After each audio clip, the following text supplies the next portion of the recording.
अहानमक्तद ngasi pungning warol thorom mijeng tabiri basing amadi tabiri basing bu james sagur jamna taramuk chari asigi season azari ba mobile number 9077282001 loina na thorom asida video call da domna kariumba mi hamna uhaning ba live lairabadi kanaba pungning loksing obi aba lairabadi khoi number 7005707808 hariba number sida sodirmaki video call to you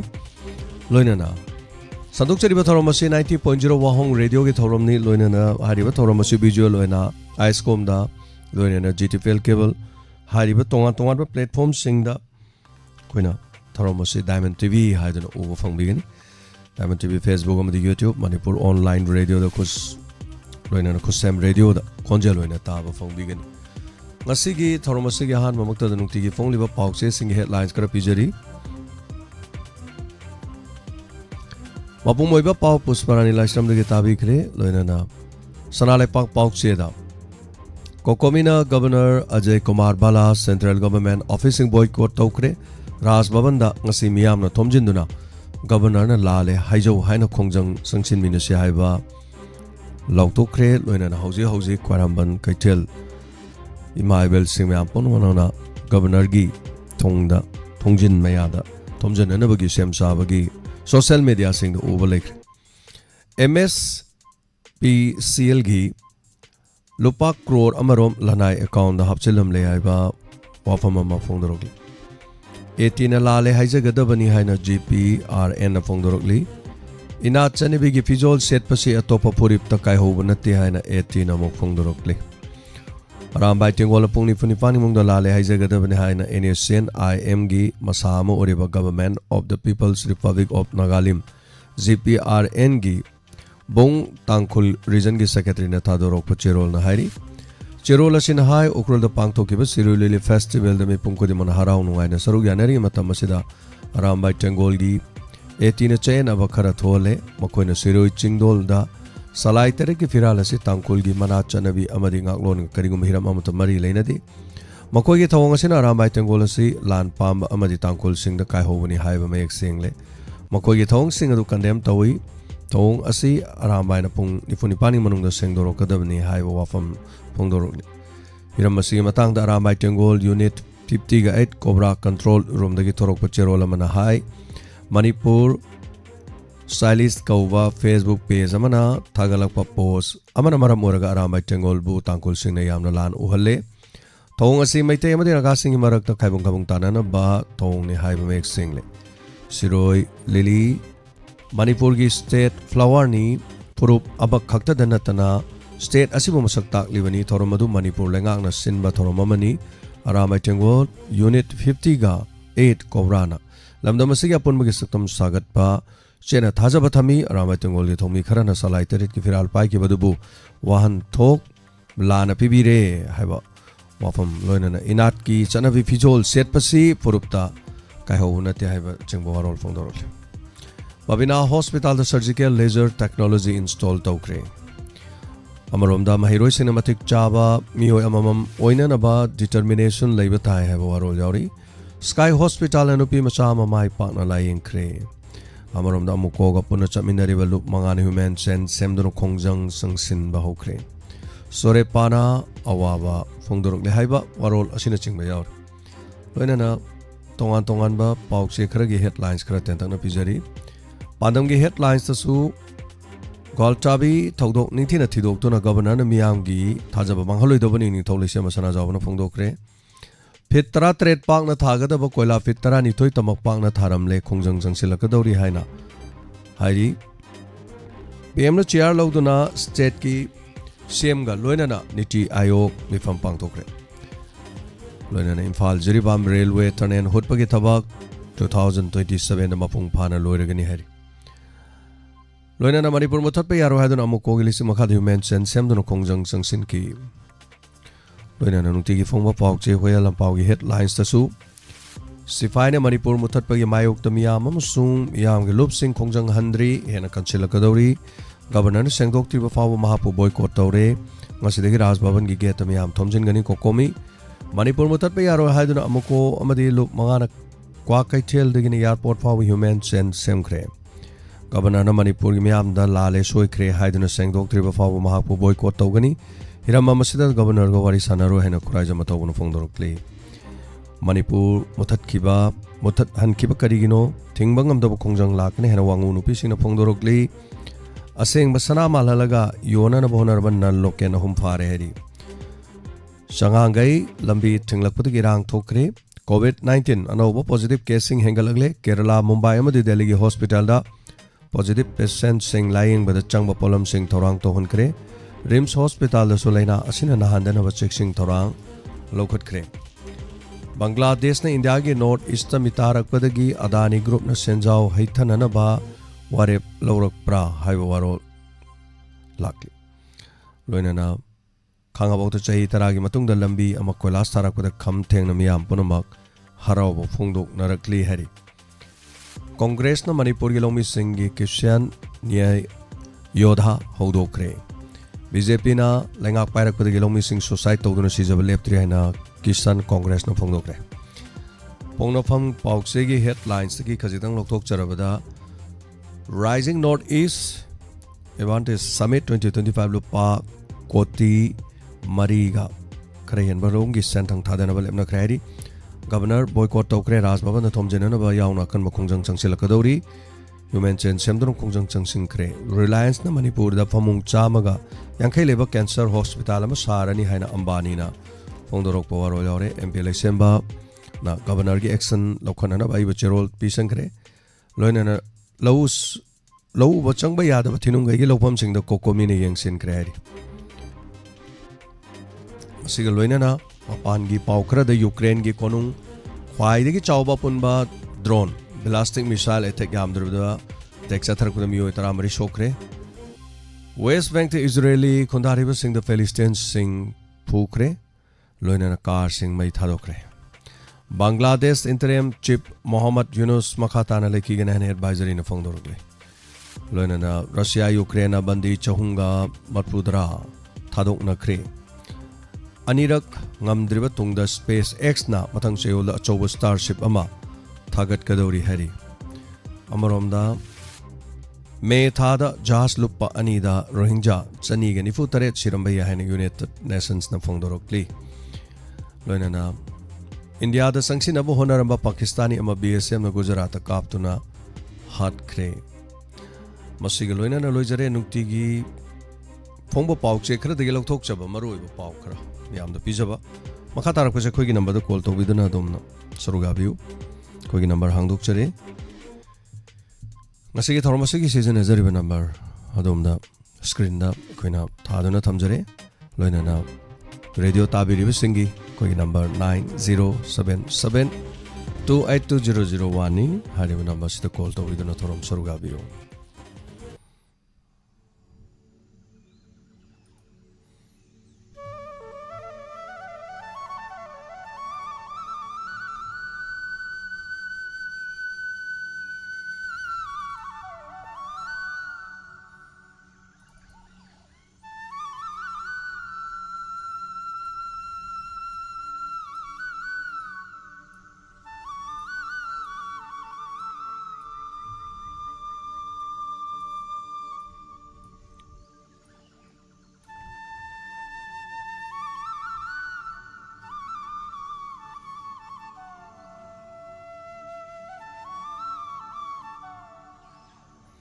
Thorom saruga biu loina na hayeng face to face ki thorom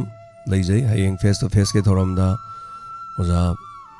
Hemanta Kumar ningomba koi gi studio da lengsen megani thorom asi photokpa diamond donors na photokpa thorom ni hayeng gi face to face ki thorom da su mayam saruga biu pung taraga mathoi makhai tarakpa matam da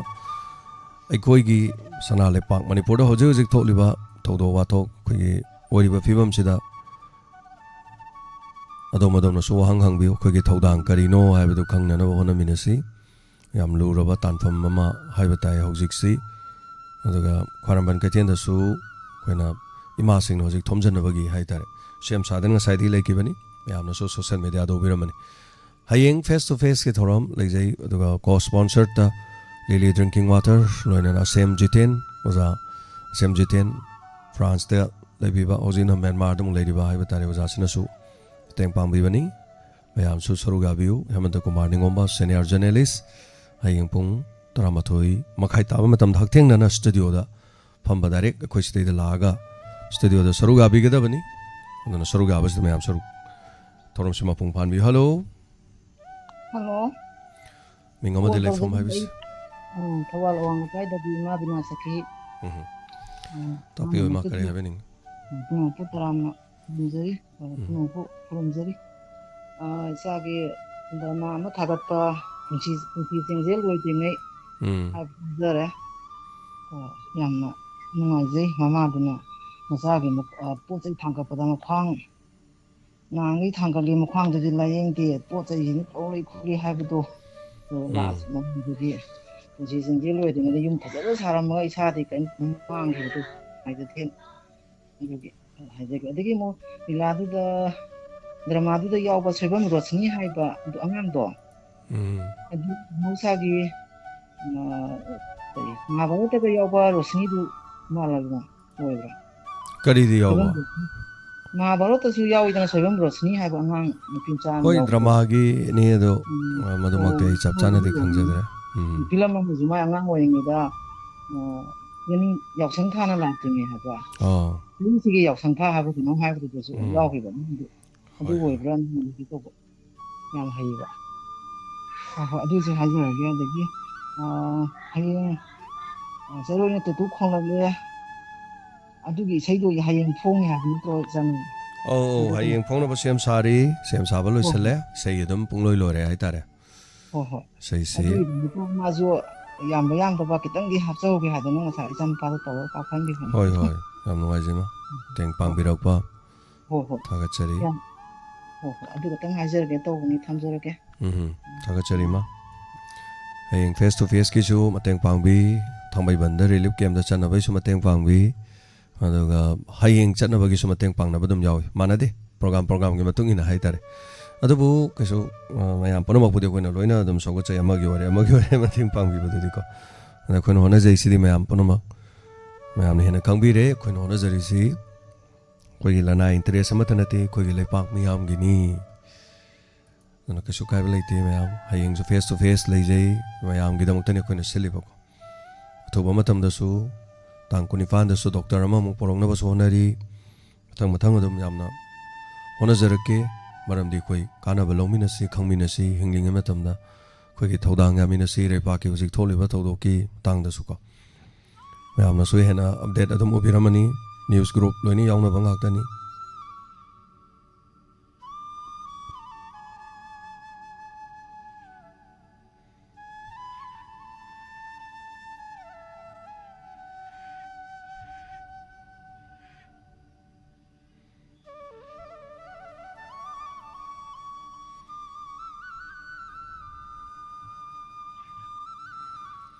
Sarugabiu torom sida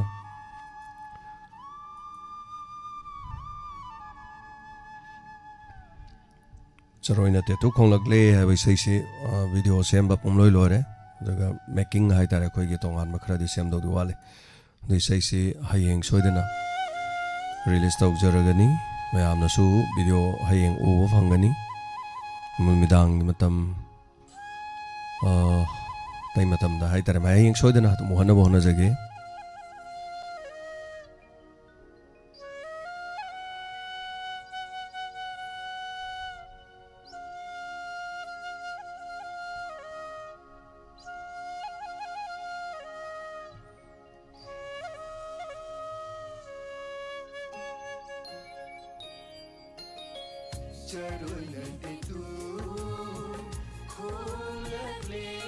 Hello.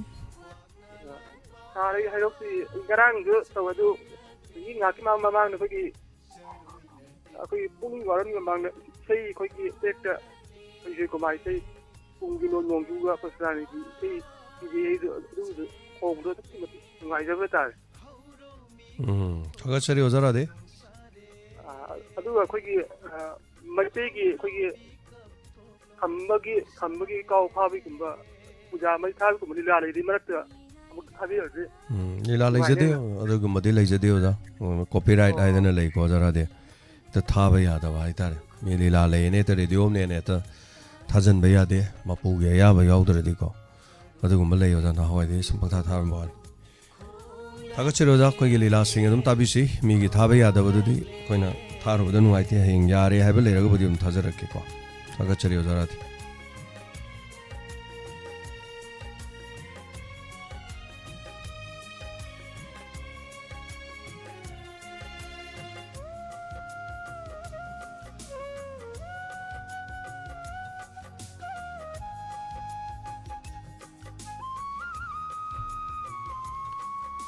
सरुगाबियो थोरम असिदा me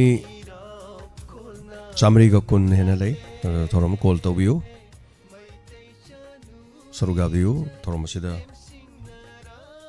hello hello hello madam ताजरे madam एनजी मेम सा ताजरे तापियो साना हयेंग कनोगी हेमंत कुमार उननी हाबदि सा अदुगी पिसा ngasi नुवाइजों थों कनो तो हयेंग वन कपटा होय होय केसो खाइबा लेते मैडम अदुग नामोकी इसाइगिदो आंगां होई दरोगी पितु थों आई निसंगनी हाक्तदिने बनामो होय होय अदुग कनो तो गाई निसंगमदि हयेंग अनु कपटा अदु हाइके तोंग ओके थावंग ले ताजे थागचरी मैडम हो हो थैंक यू थागचरी मयामगी सपोर्ट ननी वनिंग जरिबको यम नुवाइजै तापिरा ओइरे ngasiди sahin chab singi madam Nandini थोरमसगी दमक्तसु पॉलिसिंग मंगा ngarang kapirei mayam mateng pangbirko dum yawi ai horen tanja sabada dum laukthokserang na honajage थागचरी माबिना सखीसु चरोइने तेतु खोंगलेगी लुपा चनी कापिरे मैडम बिनोदिनी अंगांग सिंह चटपदुदा लुपा चनी ना हयिंग चरोइने तेतुगी कापिरे थागचरी नौबी पासवेदगिसु लुपा चंवा कापिरे नौबी थागचरी ग्रुप 2 दा यावबा बिमोला खेत्री मयुम थागचरी हेंग थोरम कोई सेगिदमा खाइ बतारे पॉलिसिंग मा कापिरे थांबैबन रिलीफ कैंप सत्पगी थांबैबन रिलीफ कैंप सत्पगी दमा रिलीफ कैंप गसिगी दमा पॉलिसिंग होम कापिरे थागचरी अदुगा मैडम बिना पैलेस कंपाउंड दगी ngarang diamond tv da lakpiba aduga koidasu furit puron su pibiramba staff singisu aduga थागचरी लुपा लिसिंग अनि मसो पिबिरमनी सिगिदमक्ता थागचरी अदुगा जरीदगी बेतोंबे रिलु कैंप सत्पदुगी लुपा चनी हादना पिबिरम थागचरी मसगिदम दो अतोपा पिबिरकपा दुम लैरगा सो कोदा टेक तोबिरो कसोयदना खुदोंग साबदो यामदा लाउथोकसगी कॉल दि तोरक्त्रे मयाम कॉल तोरक्त्रगदी थोरमसे यांग ngana dum losinjage PUKNING WAROL call तौनब मीसे लेत्रगदी हाइतारे अतैदि कोइनो याम तोइनो कॉल तौबजिंग दि तौहनद्रे अदुना खरा लेफन बदुगी हाइतारे हेलो मिंग अमदे लेफम हाइबिसि हेलो हेलो मिंग लेफम हाइबियो इरो मजराउदगी माइबी आइ मने तापियो करी हाबिनिंग कुइरे फोन तौरखिदा बसु अदो मणिपुर सना लैबाखिदा तौरिबा इचा इनाउजिंगी खल्लुबदा इमादी वांदादना सिगे तौरे इसै बु तौरे इसै सफमदा मोय ngai ग्यान ताद्रे अमुक तोइबगी लांगिबा खेरिबा मयामदी इचाजिंगे खितंगदी ग्यान ताहनिंगेना इना सिमतंगदी कोइ सिदैदा कोइना हाइरगदी पुनिंगी वारोल तारिबा मयाम दिना तागदरा इना खंदना हाइरेनी इमाना नुपीबु ओरो नुपालु ओरो सब माननाने पोंगांग लामनै इसागी मिरोइबा हाइबाजी sei tabagi nungaiba mut raga haibasi leitragadi nungaiba masa khangde harini do adubu leibiu seigi nungaiba su madu nataba khentok mayam ama yaubase charjing je ungtangdi gyan taba oibiu anane imana ne koi aina youtube channel di degi charjing channel program di degi haijar ga pumu waronda photo chari kono ma gyan tabiu na imaje khara ju langwa mafam amda laire na sije irang leibro ima daida ꯑꯣ ꯑꯩꯈꯣꯏ ꯁꯤꯗꯩꯗꯅꯦ ꯐꯤꯁꯔꯤꯒꯤ card ꯑꯃꯈꯛ ꯁꯥꯕ ꯑꯣ ꯑꯗꯨꯒꯤꯅꯤ ꯃꯌꯥꯝ ꯂꯩꯔꯤꯁꯦ ꯑꯩꯅ ꯁꯨꯝ ꯃꯇꯝ ꯂꯦꯟꯕ ꯑꯣꯏꯅ ꯃꯁꯥꯏꯗ ꯐꯝꯃꯒ ꯁꯨꯝ ꯅꯝꯃꯨꯕꯗ ꯍꯦꯛ ꯐꯪꯉꯦ ꯉꯁꯤꯗꯤ ꯑꯗꯣ ꯒ꯭ꯌꯥꯟ ꯇꯥꯅ ꯏꯃꯥ ꯀꯔꯝꯕ ꯏꯁꯩꯅꯣ ꯏꯃꯥꯅ ꯅꯨꯡꯉꯥꯏꯇ꯭ꯔꯤꯕꯣ ꯍꯧꯖꯤꯛꯀꯥꯟꯁꯦ ꯏꯁꯩ ꯑꯃ ꯁꯛꯂꯛꯑꯁꯨꯀꯣ ꯍꯦꯛꯇ ꯂꯥꯡꯕ ꯑꯃ ꯁꯛꯂꯛꯑꯁꯨ ꯍꯦꯛꯇ ꯂꯥꯡꯕ ꯏꯃꯥꯅ ꯍꯥꯏꯅꯤꯅꯀꯣ ꯍꯣꯏ ꯃꯣꯏꯁꯦ ꯍꯣꯏ ꯍꯣꯏ ꯂꯥꯡꯉꯣꯕꯀꯣ ꯈꯣꯡꯒ꯭ꯔꯥꯎ ꯁꯦꯠꯀꯦ ꯁꯦꯠꯆꯧ ꯃꯦꯗꯤ ꯁꯦꯠꯀꯦ ꯑꯗꯨ ꯁꯦꯠꯂ ꯑꯗꯨ ꯍꯥꯏꯔꯁꯨ ꯍꯦꯛ ꯃꯔꯥꯡꯕ ꯑꯗꯒꯤ ꯈꯣꯝꯂꯥꯡ ꯂꯃꯟ ꯆꯤꯡꯉꯝꯂꯣꯏ ꯏꯃꯥꯒꯤ ꯍꯥꯏꯔꯁꯨ ꯍꯦꯛꯇ ꯃꯔꯥꯡꯕ ꯑꯗꯨ ꯁꯛꯏꯕ ꯉꯁꯥꯏꯒꯤ ꯏꯁꯩꯒꯤ ꯈꯣꯝꯂꯥꯡ ꯂꯃꯟ ꯆꯤꯡꯉꯝꯂꯣꯏ ꯏꯃꯥꯒꯤ ꯍꯥꯏꯕ ꯏꯁꯩꯁꯤꯒꯤ ꯋꯥꯈꯜꯂꯣꯟꯁꯤꯗꯩꯗ ꯊꯃꯣꯏꯗ ꯄ꯭ꯔꯦꯝꯗ ꯆꯨꯞꯁꯜꯂꯒ ꯃꯗꯨꯒꯤ ꯑꯦꯛꯇꯤꯡꯗꯣ ꯂꯩꯗꯅ ꯏꯃꯥꯅ ꯍꯥꯏꯅ ꯃꯣꯏꯗ ꯈꯤꯇꯪ ꯅꯣꯔꯃꯦꯜꯗ ꯍꯟꯊꯕꯒꯤ ꯋꯥꯐꯝ ꯑꯃꯁꯦ ꯁꯨꯡꯂꯩ ꯍꯦꯛ ꯂꯩꯇꯕ ꯈꯣꯝꯂꯥꯡ ꯂꯃꯟ ꯁꯤꯡꯉꯝꯂꯣꯏ ꯍꯥꯏꯔꯁꯨ ꯑꯗꯨꯝ ꯃꯔꯥꯡꯕꯤ ꯇꯞ ꯇꯞꯅ ꯄꯤ ꯍꯥꯏꯔꯁꯨ ꯑꯗꯨꯝ ꯃꯔꯥꯡꯕꯤ ꯏꯆꯥꯁꯤꯡꯁꯦ ꯑꯗ ꯀꯔꯝꯕ ꯌꯥꯏ ꯄꯨꯕꯗꯒꯤ ꯂꯥꯡꯅꯤꯡꯕꯅꯣ ꯍꯥꯏꯕꯁꯦ ꯃꯁꯤ ꯏꯃꯥꯅ ꯅꯨꯡꯉꯥꯏꯇꯕ ꯍꯥꯏꯇꯥꯔꯦ ꯏꯆꯥꯁꯤꯡꯁꯤꯗ ꯊꯥꯒꯠꯆꯔꯤ ꯏꯃꯥ ꯍꯧꯖꯤꯛ ꯃꯇꯝꯒꯤ ꯅꯍꯥꯁꯤꯡꯒꯤ ꯏꯁꯩꯁꯤꯡ ꯍꯥꯏꯕ ꯇꯥꯔꯦ ꯏꯁꯩꯁꯨ ꯏꯁꯩ ꯇꯧꯕ ꯀꯥꯟꯗ ꯑꯩꯈꯣꯏꯒꯤ ꯃꯃꯥꯡꯗ ꯃꯅꯤꯡꯗ ꯏꯃꯥ ꯏꯕꯦꯜꯁꯤꯡ ꯃꯌꯥꯝ ꯐꯝꯃꯦ ꯑꯗꯨꯒ ꯃꯃꯥꯡꯒꯤ ꯃꯇꯦꯛ ꯑꯃꯗꯤ ꯃꯤ 50ꯗꯒꯤꯅ ꯃꯤ 60ꯃꯨꯛ ꯆꯥꯡꯗꯤ ꯏꯁꯩꯒꯤ ꯃꯐꯝꯗꯨꯗ ꯑꯗꯨꯝ ꯆꯣꯡꯉꯒ ꯂꯩꯕ ꯍꯥꯏꯇꯥꯔꯦ ꯍꯣꯏ ꯆꯣꯡꯕ ꯐꯟꯕꯗꯨ ꯏꯁꯩ ꯁꯛꯄ ꯃꯤꯅꯁꯨ ꯃꯊꯛꯇꯩ ꯁꯛꯄꯗꯤ ꯅꯨꯡꯗꯤ ꯅꯨꯡꯉꯥꯏꯖꯥꯅꯤ ꯃꯌꯥꯝꯒ ꯂꯥꯡꯕꯁꯦꯀꯣ ꯑꯔꯥꯡꯕ ꯏꯁꯩꯗꯗꯤꯀꯣ ꯑꯗꯨꯕꯨ ꯑꯇꯞꯄ ꯏꯁꯩꯗ ꯍꯥꯏꯇꯥꯔꯦꯅꯦ ꯄꯨꯟꯁꯤ ꯏꯁꯩ ꯁꯛꯅꯗꯣ ꯑꯗꯨꯐꯧ ꯅꯤꯛꯏꯝꯅꯤꯗꯣ ꯍꯥꯏꯗꯤ ꯇꯥꯟꯗꯣ ꯇꯞꯄꯐꯧꯗ ꯈꯣꯡꯗꯣ ꯇꯝ ꯊꯥꯡꯉ ꯅꯤꯛꯏꯝꯅꯦꯕ ꯅꯨꯡꯉꯥꯏꯖꯕ ꯍꯥꯏꯕ ꯇꯥꯏ ꯏꯃꯥꯗꯨꯕꯨ ꯅꯤꯁꯥ ꯄꯨꯁꯥ ꯑꯌꯥꯝꯕꯅ ꯆꯥꯔꯒ ꯅꯤꯛꯄ ꯑꯗꯒꯤ ꯈꯔ ꯊꯛꯆꯜ ꯆꯥꯁꯜꯂꯨꯔꯒ ꯇꯧꯕꯅꯁꯨ ꯑꯗꯨꯝ ꯑꯌꯥꯝꯕ ꯌꯥꯎꯏ ꯑꯗꯨꯅꯗꯤ ꯏꯃꯥ ꯍꯣꯏꯅ ꯁꯨꯝ ꯌꯦꯡꯕꯗ ꯅꯨꯡꯉꯥꯏꯖꯗꯕꯗꯨꯅꯤ ꯑꯃ ꯑꯣꯏꯔꯦ ꯃꯐꯝ ꯈꯔꯗꯗꯤ ꯖꯒꯣꯏ ꯁꯥꯐꯝꯒꯤ ꯅꯤꯛꯐꯝ ꯍꯥꯏꯇꯥꯔꯦ ꯊꯧꯔꯤꯅ ꯀꯣꯏꯁꯜꯂ ꯁꯦꯝꯕꯁꯨ ꯌꯥꯎꯏ ꯀꯔꯤ ꯍꯥꯏꯔꯨꯗꯣꯏꯅꯣ ꯏꯃꯥ ꯃꯇꯝꯒꯤ ꯆꯠꯅꯕꯤꯁꯦ ꯑꯣꯏꯔꯛꯏꯕ ꯐꯤꯕꯝꯁꯦ ꯑꯗꯨꯕꯨ ꯆꯣꯡꯉꯤꯕ ꯅꯤꯛꯏꯕꯁꯤꯡꯗꯣ ꯃꯥꯏ ꯆꯍꯤ ꯃꯇꯥꯡꯗꯁꯨ ꯑꯗꯨꯝ ꯇꯧꯕꯅꯦ ꯑꯗꯨꯒꯤ ꯃꯊꯛꯇ ꯆꯍꯤ 60 ꯁꯨꯕꯕꯨꯗꯤ ꯌꯥꯎꯔꯨꯕ ꯅꯠꯇꯦ 60 ꯁꯨꯕꯕꯨꯗꯤꯀꯣ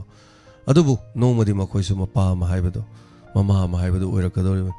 ꯏꯟꯈꯠꯂꯛꯄꯒꯤ ꯃꯇꯝꯗ ꯑꯀꯤꯕ ꯈꯪꯗꯦ ꯑꯀꯤꯕ ꯆꯪꯗꯦ ꯃꯩ ꯏꯁꯤꯡ ꯈꯪꯗꯦ ꯊꯥꯡ ꯌꯦꯇꯨꯝ ꯅꯦꯠꯀꯅꯤ ꯊꯤꯟꯒꯅꯤ ꯁꯣꯛꯀꯅꯤ ꯈꯪꯗꯦ ꯃꯇꯝꯅ ꯍꯥꯏꯇꯥꯔꯦꯀꯣ ꯁꯜꯂꯝ ꯆꯥꯅ ꯃꯆꯤ ꯐꯥꯎꯒꯠꯄ ꯍꯧꯔꯛꯄꯗ ꯂꯩꯔꯥꯏ ꯈꯥꯡꯗꯦꯅ ꯃꯥꯏ ꯃꯇꯝꯗ ꯍꯥꯏꯇꯥꯔꯦ ꯀꯔꯤ ꯍꯥꯏꯔꯨꯗꯣꯏꯅꯣ ꯑꯗꯨꯕꯨ ꯇꯧꯊꯣꯔꯛꯄꯗ ꯍꯦꯟꯗꯣꯛ ꯄꯥꯊꯣꯛꯄ ꯅꯨꯡꯉꯥꯏꯇꯕꯗꯨꯗꯤ ꯁꯦꯝꯗꯣꯛ ꯁꯥꯗꯣꯛꯄ ꯐꯩ ꯈꯔ ꯅꯠꯇ꯭ꯔꯀꯣ ꯊꯥꯒꯠꯆꯔꯤ ꯌꯥꯝꯅ ꯐꯤꯕꯝ ꯌꯥꯝꯅ ꯂꯨꯔꯤ ꯍꯧꯖꯤꯛꯁꯦ ꯁꯣꯄꯟ ꯌꯥꯎꯕꯒꯤ ꯀꯩꯅꯣꯁꯨ ꯂꯩ ꯍꯧꯖꯤꯛꯁꯦ ꯈꯔ ꯑꯩꯈꯣꯏꯒꯤ ꯃꯌꯥꯝꯁꯨ ꯑꯗꯨꯝ ꯇꯥꯕꯤꯔꯝꯒꯅꯤꯀꯣ ꯑꯁꯣꯛꯄꯟ ꯌꯥꯎꯕꯒꯤ ꯄꯥꯎꯒꯨꯝꯕ ꯂꯩꯕꯤꯕ꯭ꯔꯥ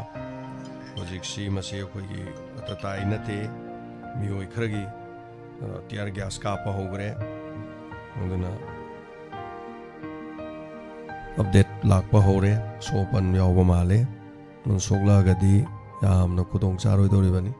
ꯍꯜꯂꯣ ꯃꯤꯡ ꯑꯃꯗꯤ ꯂꯩꯐꯝ ꯍꯥꯏꯕꯤꯌꯨ ꯑꯩ ꯅꯝꯕꯣꯜ ꯈꯣꯔꯤ ꯂꯩꯀꯥꯏꯗꯒꯤ ꯃꯣꯡꯖꯝ ꯃꯦꯝꯆꯥ ꯑꯁꯤꯅ ꯑꯍꯥꯟꯕꯔꯣ ꯀꯣꯜ ꯇꯧꯕꯤꯕꯁꯦ ꯉꯁꯤꯅ ꯑꯍꯥꯟꯕꯅꯤ ꯊꯧꯔꯝꯗꯤ ꯀꯔꯤꯗ ꯇꯥꯕꯤꯒꯦ ꯌꯨꯇ꯭ꯌꯨꯕꯇ ꯑꯣꯀꯦ ꯇꯥꯛꯄꯤꯌꯨ ꯀꯔꯤ ꯋꯥꯐꯝ ꯍꯥꯏꯕꯤꯅꯤꯡꯕ ꯑꯩꯁꯦ ꯊꯧꯔꯝꯁꯦ ꯌꯥꯝꯅꯗꯤ ꯌꯥꯎꯖꯅꯤꯡꯕ ꯑꯗꯨꯒ ꯅꯨꯡꯉꯥꯏꯕꯁꯨ ꯅꯨꯡꯉꯥꯏꯕ ꯑꯩꯈꯣꯏꯒꯤ ꯇꯧꯔꯤꯕ ꯀꯩꯅꯣꯁꯤꯡꯁꯦ ꯂꯣꯏꯅꯃꯛ ꯅꯨꯡꯉꯥꯏꯌꯦꯕꯀꯣ ꯏꯟꯁꯄꯦꯛꯇꯔ ꯇꯌꯥꯏꯀꯁꯦ ꯑꯉꯝꯕꯒꯤ ꯁꯤꯔꯤꯁꯤꯗꯩ ꯆꯠꯊꯔꯛꯄꯁꯤ ꯍꯧꯖꯤꯛꯐꯥꯎꯗ ꯑꯗꯨꯝ ꯇꯥꯕ ꯑꯗꯣ ꯑꯍꯤꯡꯗꯤ ꯇꯥꯕ ꯉꯝꯗꯕꯅꯤꯅ ꯑꯩꯗꯤ ꯅꯣꯡꯉꯥꯜꯂꯒ ꯑꯗꯨꯝ ꯇꯥꯕ ꯍꯣꯏ ꯆꯍꯤꯁꯨ ꯌꯥꯝꯃꯦ ꯏꯕꯨꯡꯉꯣ ꯏꯃꯥꯗꯤ ꯑꯅꯥ ꯑꯌꯦꯛꯇꯤ ꯂꯩꯇꯕ꯭ꯔꯣ ꯏꯃꯥ ꯑꯁ ꯑꯩꯁꯦ ꯗꯥꯏꯕꯦꯇꯤꯁ ꯄꯦꯁꯦꯟꯅꯦ ꯑꯗꯨꯅ ꯀꯩꯅꯣꯅꯤ ꯍꯥꯟꯅꯗꯤ ꯑꯩꯁꯦ ꯀꯩꯊꯦꯜꯗ ꯐꯤꯌꯣꯟꯐꯝ ꯐꯝꯕꯅꯦ ꯑꯩꯈꯣꯏ ꯅꯝꯕꯣꯜ ꯀꯩꯊꯦꯜꯁꯤꯗ ꯑꯗꯨ ꯂꯥꯟ ꯃꯃꯥꯡꯗꯒꯤ ꯑꯩ ꯀꯩꯊꯦꯜ ꯊꯣꯛ ꯉꯝꯗꯔꯦ ꯀꯩꯊꯦꯜꯁꯤ ꯊꯣꯛꯇꯔꯦ ꯑꯗꯣ ꯀꯩꯅꯣꯁꯨ ꯑꯩꯈꯣꯏꯒꯤ ꯀꯔꯤ ꯍꯥꯏꯇꯥꯔꯦ ꯑꯩꯈꯣꯏ ꯊꯥꯒꯤ ꯄꯩꯁꯥ ꯈꯥꯏꯔꯒ ꯇꯧꯕꯗꯣ ꯆꯥꯝꯃꯗꯣ ꯍꯣꯏ ꯑꯗꯨꯁꯨ ꯌꯥꯎꯅꯤꯡꯕ ꯑꯗꯣ ꯑꯩꯍꯥꯛꯁꯤꯅꯅꯦ ꯃꯦꯁꯦꯖ ꯏꯕ ꯈꯣꯠꯄꯁꯤꯁꯨ ꯉꯝꯗꯕ ꯍꯥꯏꯇꯥꯔꯦ ꯃꯤꯠꯁꯨ ꯎꯗꯕ ꯃꯤꯠꯁꯦ ꯊꯣꯏꯅ ꯃꯌꯦꯛ ꯑꯀꯨꯞꯄꯁꯤ ꯎꯗꯕ Hoi hoi ma adu dia koi bau yadre da. Koi su tau. ꯑꯗꯩꯗꯅꯦ ꯑꯩꯅ ꯀꯩꯅꯣꯒꯤ 이붕어위ꯁꯤꯗꯤ ꯑꯩꯅ ꯇꯥꯔꯛꯏꯁꯤꯗꯤ ꯌꯥꯝ ꯀꯨꯏꯔꯦꯕꯀꯣ. ꯑꯗꯨꯝ ꯅꯨꯡꯗꯥꯡꯗꯒꯤ ꯀꯩꯗꯒꯤ ꯇꯨꯝꯗ꯭ꯔꯤ ꯐꯥꯎꯗꯤ 9:30ꯒꯤ ꯏꯁꯄꯦꯛꯇꯔ ꯇꯌꯥꯏ ꯑꯗꯨꯝ ꯇꯥꯏ ꯃꯊꯪꯁꯦ ꯑꯗꯨꯝ ꯇꯥꯏꯌꯦꯕ. ꯍꯣꯏ ꯃꯥ. ꯑꯗꯣ ꯍꯧꯖꯤꯛꯁꯦ ꯈꯪꯗꯦꯗ ꯑꯩꯈꯣꯏꯁꯤ ꯁꯨꯝ ꯂꯩꯔꯕꯅꯤꯅ ꯍꯤꯞꯇꯅ ꯑꯗꯩ ꯈꯔ ꯑꯁꯥꯏꯐꯥꯎ ꯉꯥꯍꯧ ꯆꯠꯄ ꯈꯣꯠꯄꯗꯩ ꯍꯦꯟꯅ ꯀꯩꯅꯣ ꯇꯧꯗ꯭ꯔꯦ. ꯌꯥꯎꯕꯗꯤ ꯌꯥꯝ ꯌꯥꯎꯅꯤꯡꯉꯦ ꯑꯗꯨ ꯀꯔꯝꯃꯥꯏꯅ ꯇꯧꯔꯒ ꯇꯧꯁꯤꯒꯦ ꯍꯥꯏꯕꯗꯣ. Ima masi amna amaromdadi lai. Imana yumda ichagumba leiragadi ichagumbana moina ngahaktang hek phone tawhanbirasu ko. Su nupi oiro, cha nupi oiro, cha nupa oiro. Koi ga ngahak wari sanaragadi irai lai ma. Hujikti adum phone dagi paisa thaba yai lupa chamadang thabado tha amagi ko. Ada natraga ima chahi magi lupa 1,200 ana thokap thokiba. Chahi amado komne hek leiba adu su yai. Maduna aikoina madudagi ni sileiba mayam program tawreiba thoram tawreiba honari mayam je ko koigi kananaba mayamna de awana gi mate mayamgi tengbang chaliba langi karigi loimba dagi angangsinggi parikha gi ai loimba taiba ko. Hoi kisu hanta kisu loina ma ado ai sum yauningba haitare ni. Adugi ninda koina bu kayambu kuina yaudoino leiringai matam khitang sida ko. Yauningbai wani hanadi aise ꯈꯪꯉꯝꯗꯦ ꯍꯥꯏꯕ ꯇꯥꯔꯝꯗꯦꯕꯀꯣ. ꯑꯗꯣ ꯁꯨꯝ ꯀꯩꯅꯣ ꯑꯩ ꯐꯣꯟꯁꯤ ꯁꯨꯝ ꯌꯦꯡꯕ ꯇꯥꯕꯗꯤ ꯈꯪꯉꯛꯄꯗꯒꯤ ꯑꯩꯁꯨ ꯌꯥꯎꯅꯤꯡꯉꯛꯇꯅ ꯇꯧꯔꯤꯅꯦ. ꯑꯗꯨꯒ ꯇꯥꯕ ꯃꯇꯝꯕꯨꯗꯤ ꯀꯨꯏꯔꯦ. ꯗꯣꯅꯔꯁꯦ ꯑꯩꯁꯦ ꯀꯩꯅꯣ ꯇꯧꯗꯕ ꯍꯥꯏꯇꯥꯔꯦ. ꯁꯨꯝ ꯃꯌꯥꯝꯒꯤ ꯇꯦꯡꯕꯥꯡ ꯅꯨꯡꯕꯥꯡ ꯁꯨꯝ ꯇꯧꯔꯛꯄ ꯈꯣꯠꯂꯛꯄ ꯃꯌꯥꯝꯁꯤꯗ ꯏꯆꯥꯅ ꯇꯧꯔꯤꯁꯦ ꯌꯥꯝ ꯄꯦꯟꯖꯕ ꯍꯥꯏꯇꯥꯔꯦ ꯊꯃꯣꯏꯁꯤꯗ. ꯑꯗꯨꯅ ꯑꯩꯍꯥꯛꯁꯨ ꯑꯗꯨꯒꯤꯗꯣ